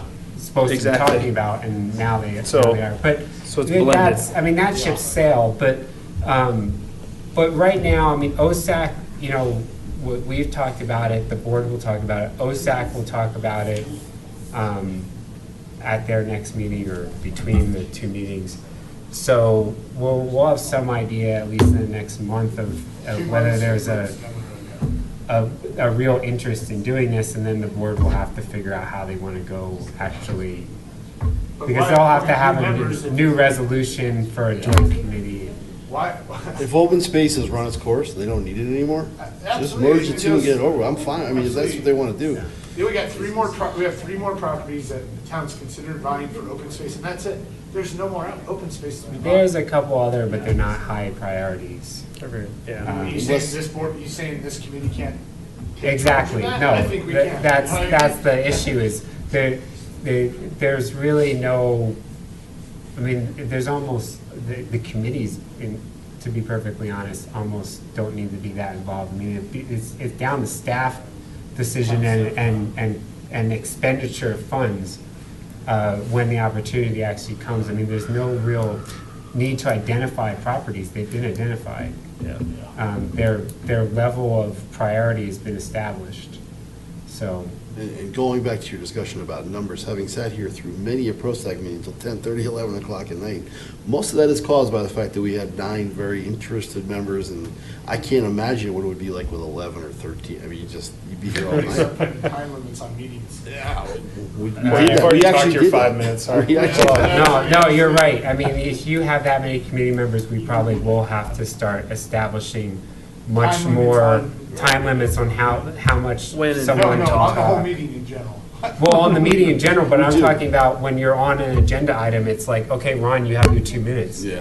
Corey, you have Right. your 2 minutes, and that's it. We Yeah. wouldn't be able to have the back and forth that we have now because there would Which be is why too you many need to keep it at voices. 9. That's why 9 is the perfect number. It's So a that's the 4. question I of lose how my do you babysitter get at 9 back to 9? Like I that. lose my babysitter. Like, my babysitter's gone at like 9:01. So we got roughly 20 minutes left. before I gotta leave the door. So, yeah, all right, but, so go back to the agenda. We can't do the leadership election. We'll hopefully have enough members to do that next month. Again, if the committees merge, we're gonna have to deal with, a new leadership. But for now, I'm interested in continuing as chair. Corey, are you still interested in? I wouldn't mind being the vice chair, Okay. supporting you. I'm okay with that. Yeah. Okay. So, you got 2 votes I already. got so. All right. So you don't get to vote anymore, but Sorry. Informal. I'm sure. Unless we want to nominate Corbett since he's not here. Yeah. That's what he gets. I'm concerned that if you've got a warm body that's willing to do it, you need to accept it. All right, so updates and look ahead. The dinner, we already said, so if everyone can try to attend next Monday night from 5:30 to 6:45. That's a bit tough, because I gotta work till 7:30. Okay, yeah, I mean, if you can't be there, you can't be there, but it's always a good, it's our primary opportunity to talk to the board members about our work plan. Plus, it's a free meal, damn Yeah? I think You know? fajitas are in the it. rotation. Oh, Oh, I wanted lasagna. That lasagna was so good. No. Terrible. Could do Panera.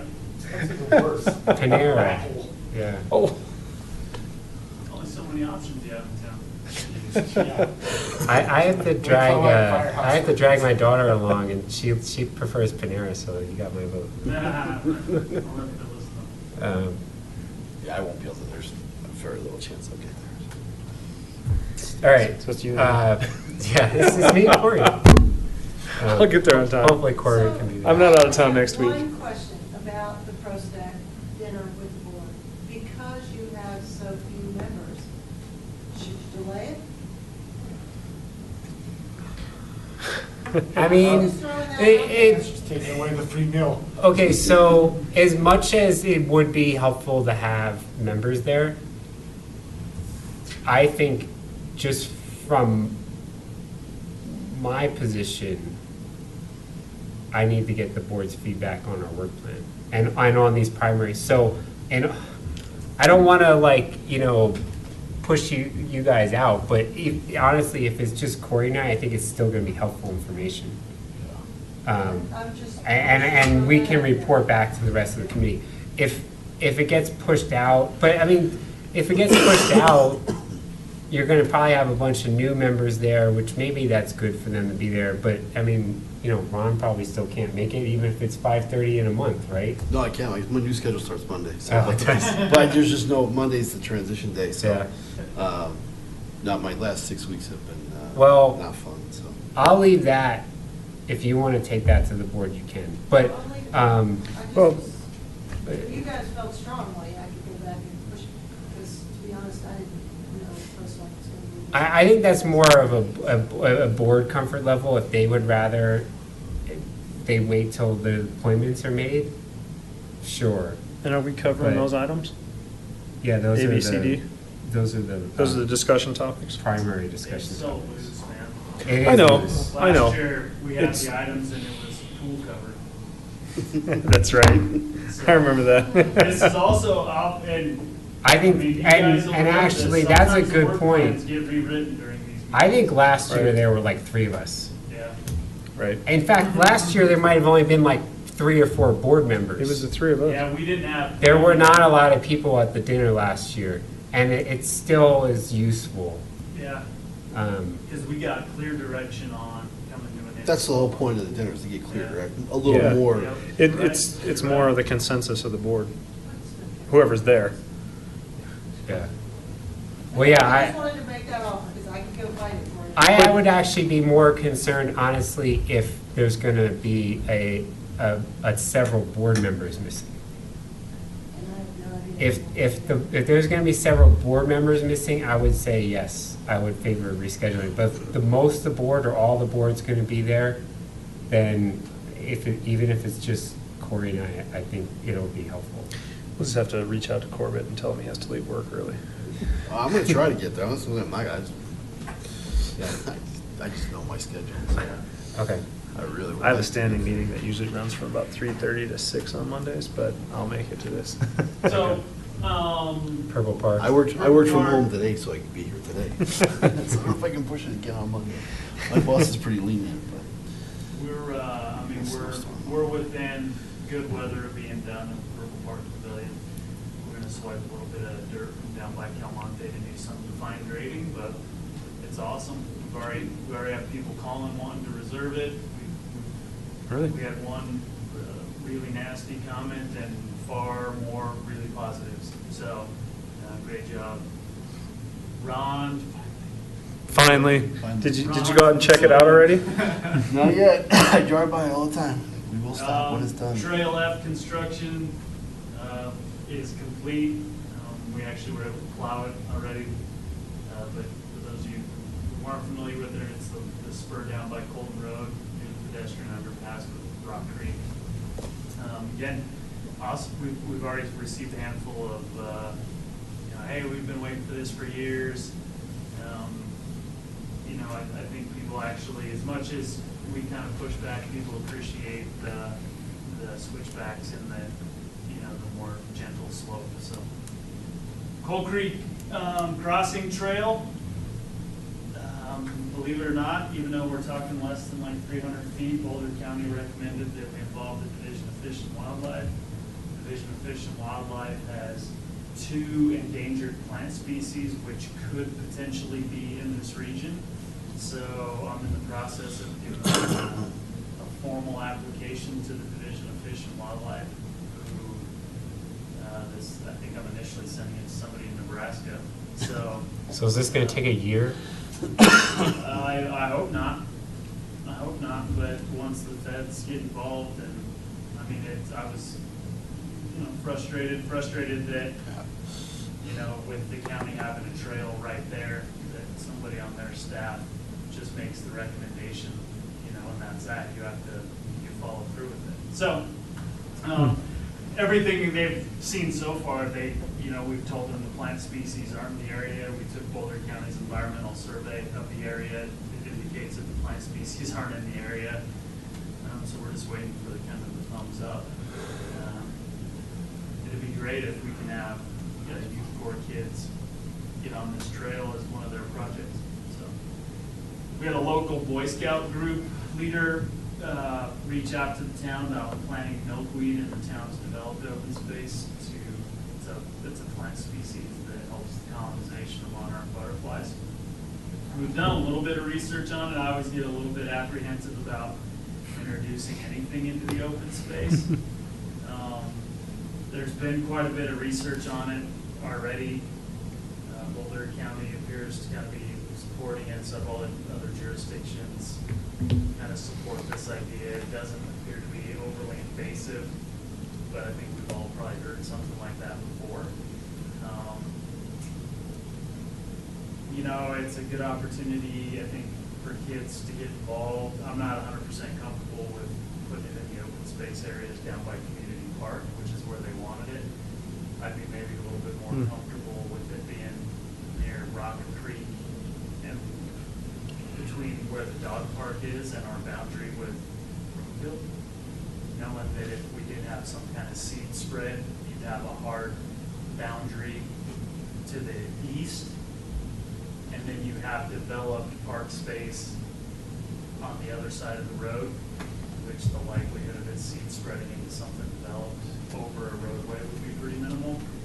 So I wanted both committees to be aware of it, because that could be one of those things, you know, you plant a plant species, you know, people used to think Russian olives were good, and now we're desperate to get rid of them.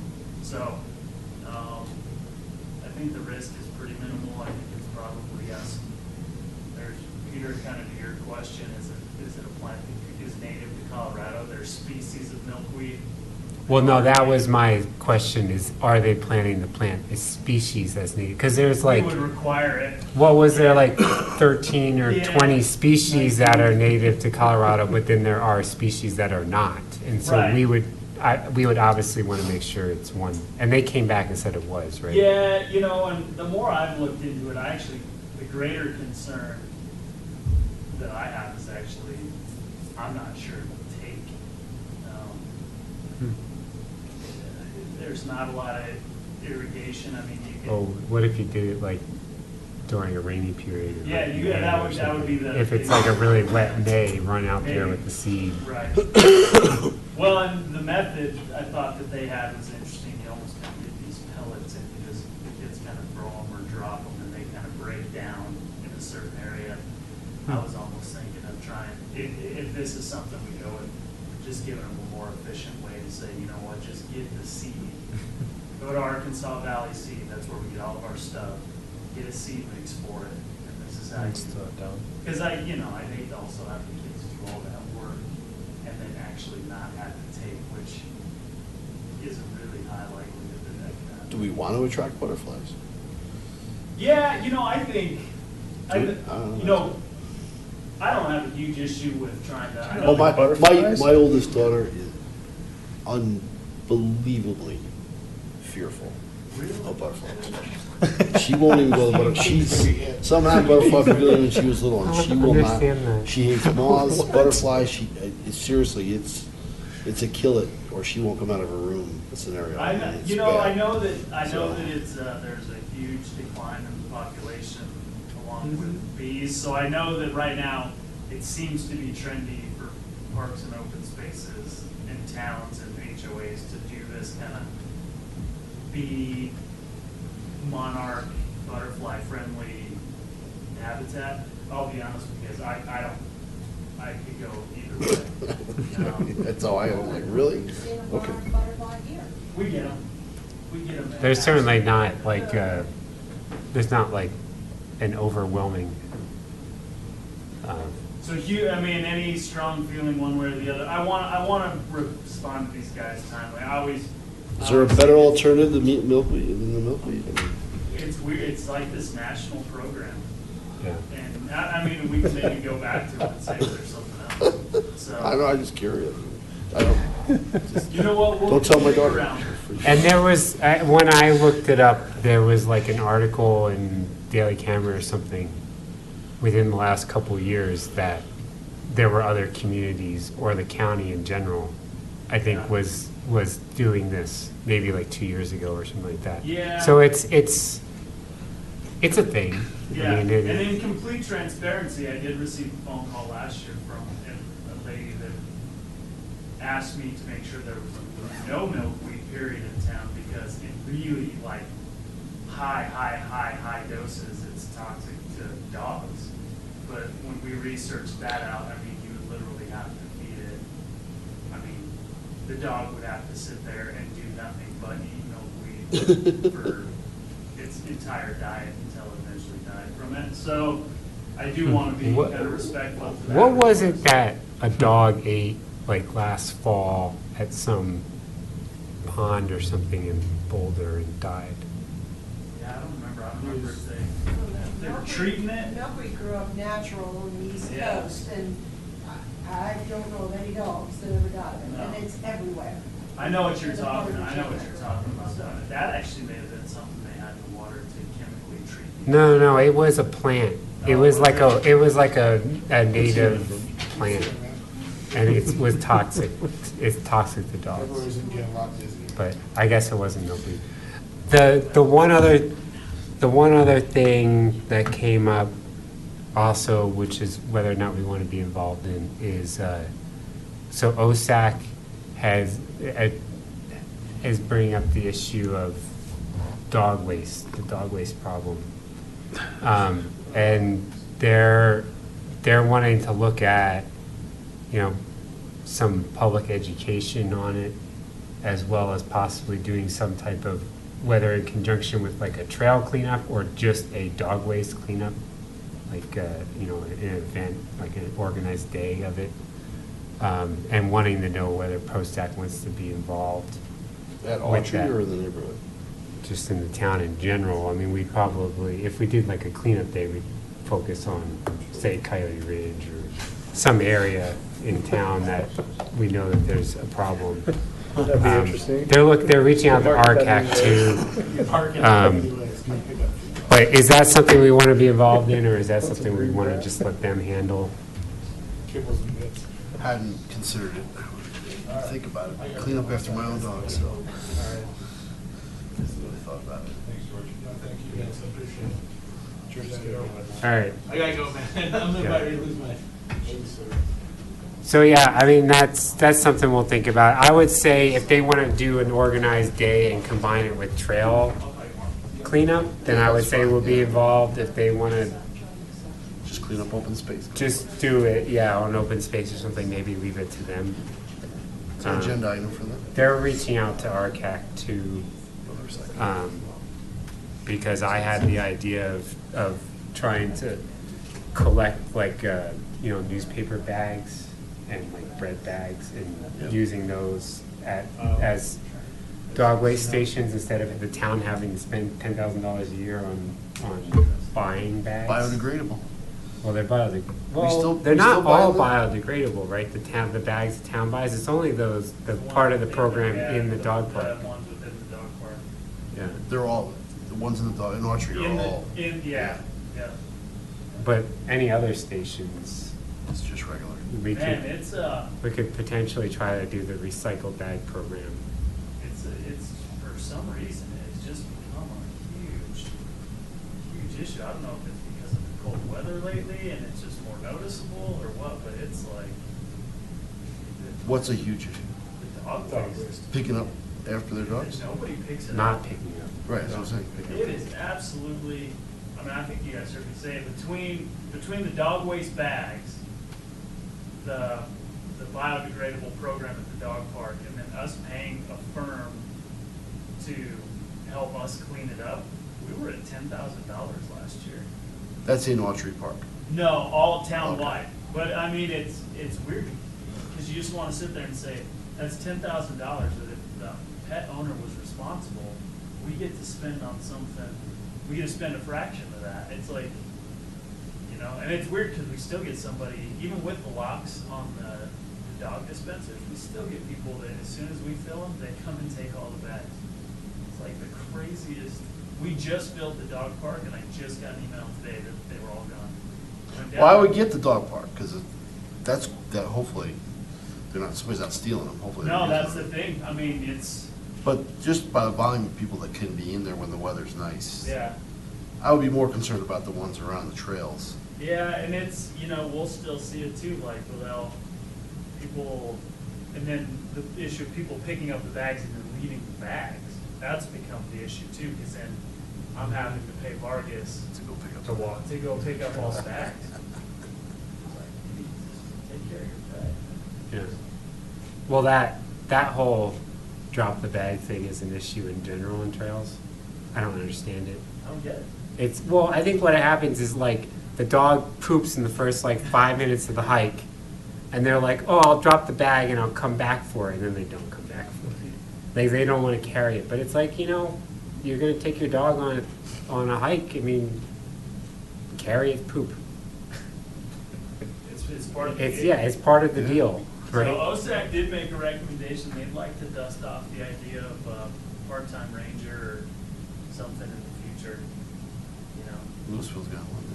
Yeah, Louisville got, it was funny, I think that kind of kicked it, everyone's like, that, Louisville finally got their ranger to help report.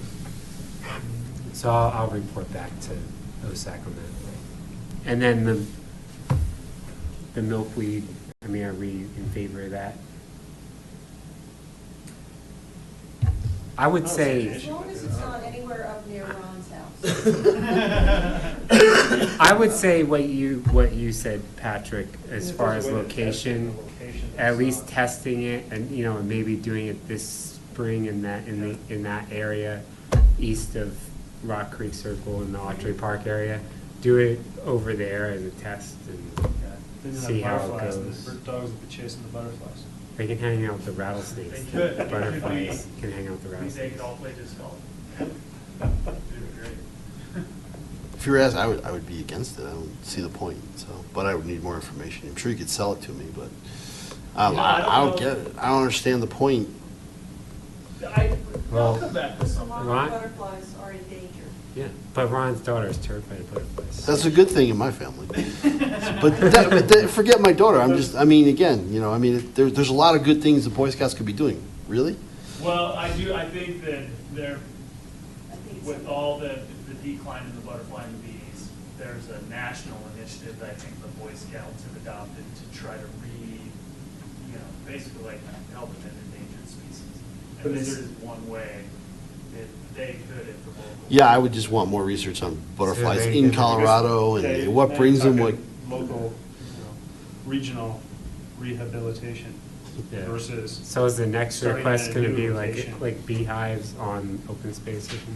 Actually, you can't get some honey hives out there. We get those things. There's, so I haven't played the Louisville Golf Course since it reopened, but there used there to is? be a beehive It's still there. in someone's backyard, like right there, and I'm like, oh man, if someone like hit a ball like right into that thing. I mean, it's like right there on the edge of the course in the person's backyard. I'm like, that thing is just sitting there. Bees Waiting is to a get hot hit. topic over in Baltimore on that. Okay, meeting adjourned.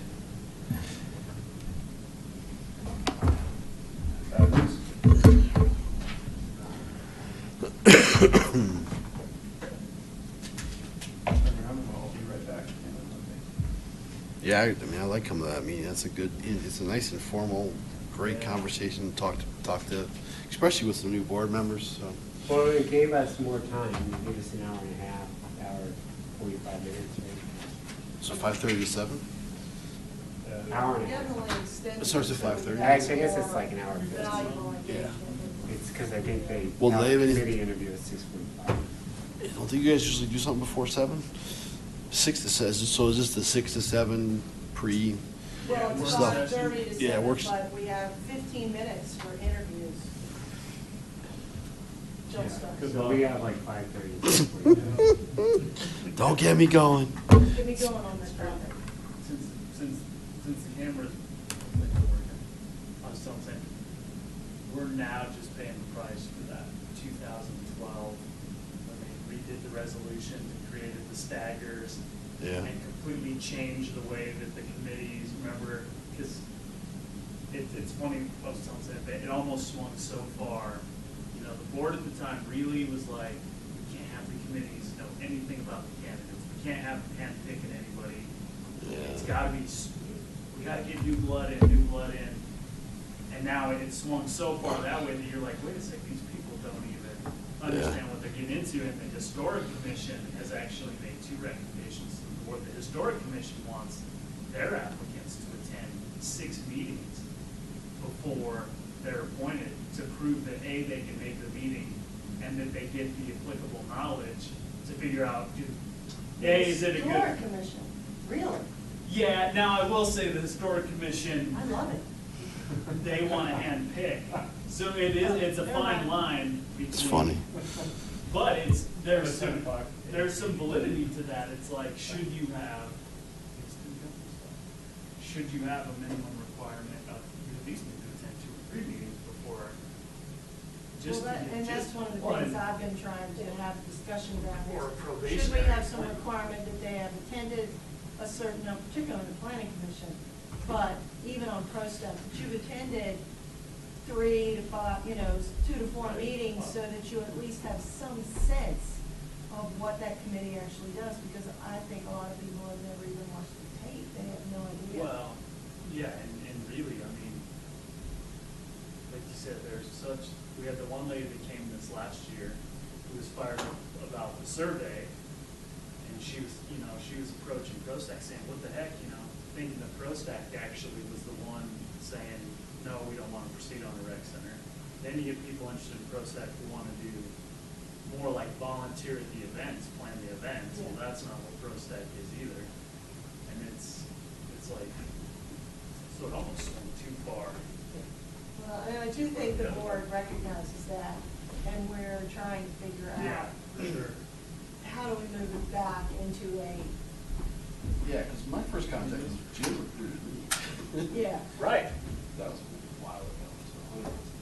Well, and it used to be a lot of it was word of mouth, handpicked, and Yeah. now it's Gone the other way. whoever. Laura's got me all. Well, and the reality is at least since I've been here I mean, only until recently, they've pretty much appointed everybody who, but I will say, again, the candidates have just been different lately. I think it always depends how many interviews, because I'm pretty sure when we applied, there were 3 seats, and there were more than 3 interviews, so there were people that didn't get appointed. Yeah, I don't remember, but I know we had better interviews than they're getting now.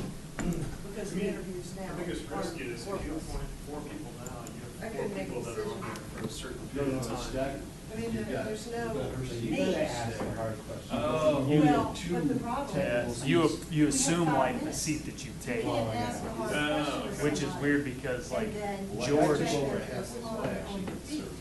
in Yeah, 5 minutes. and then it's In weird, Little, man, 'cause we interviewed 3 people between George took 6:45 Jeff and 7 Isaacson's? o'clock. One of So them- he had to no, 2 of assume, them like, Are applying for planning. he had to like work, he had to take Jeff's like second half That's of what's his gonna term. happen, because And then technically his term was up, but then he was reappointed and the board actually has to go through the formal process of saying, yeah, you're appointed. I mean, I don't even know, whose seat did I take? You need to ask those kind of guys. I mean, You might have taken Steve's, who took What's the Steve's? perspective coming on the planning board members? You and Corbett took Jim's seat. Yeah.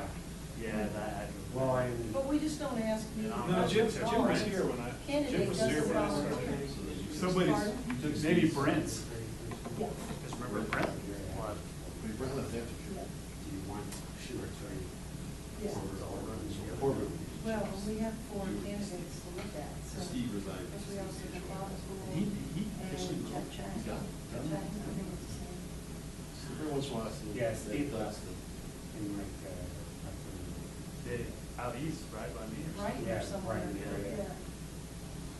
Said Adams he's getting the County. heck out of That's how we Dodge. roll in Adams he thought, County. he thought he was moving out of HOA. and He moved right into one. He moved into one. Did he really? And he started to put up like a, Now, he started chicken coop or something, and HOA like That's the only reason he moved. shut him down. Because he wanted chickens? Wanted chickens? Dude, I'm telling you, man. You go hang out with my brother, this Not is in Rock chickens. Creek? Where's your brother Oh, live? I know you can have it in Rock Creek. You can have your original. He has a few. That's We been, should allow it, because those fresh chicken eggs are good that's things. been the latest and greatest, man. ordinance. Oh, chicken. Yeah, but it's a problem because they stop producing it like 2 or 3 years or something, and then it's like, what do you do with the chicken? They die. Dinner. They die. You I just know. leave them outside and the raccoons eat them. I know, because 2 of Daryl's got killed when I was chicken sitting one time, so. Chickens, Yeah, chickens. chicken sitting. But it's not I was Just chicken let it sitting. go. I was chicken sitting. I was actually bunny sitting.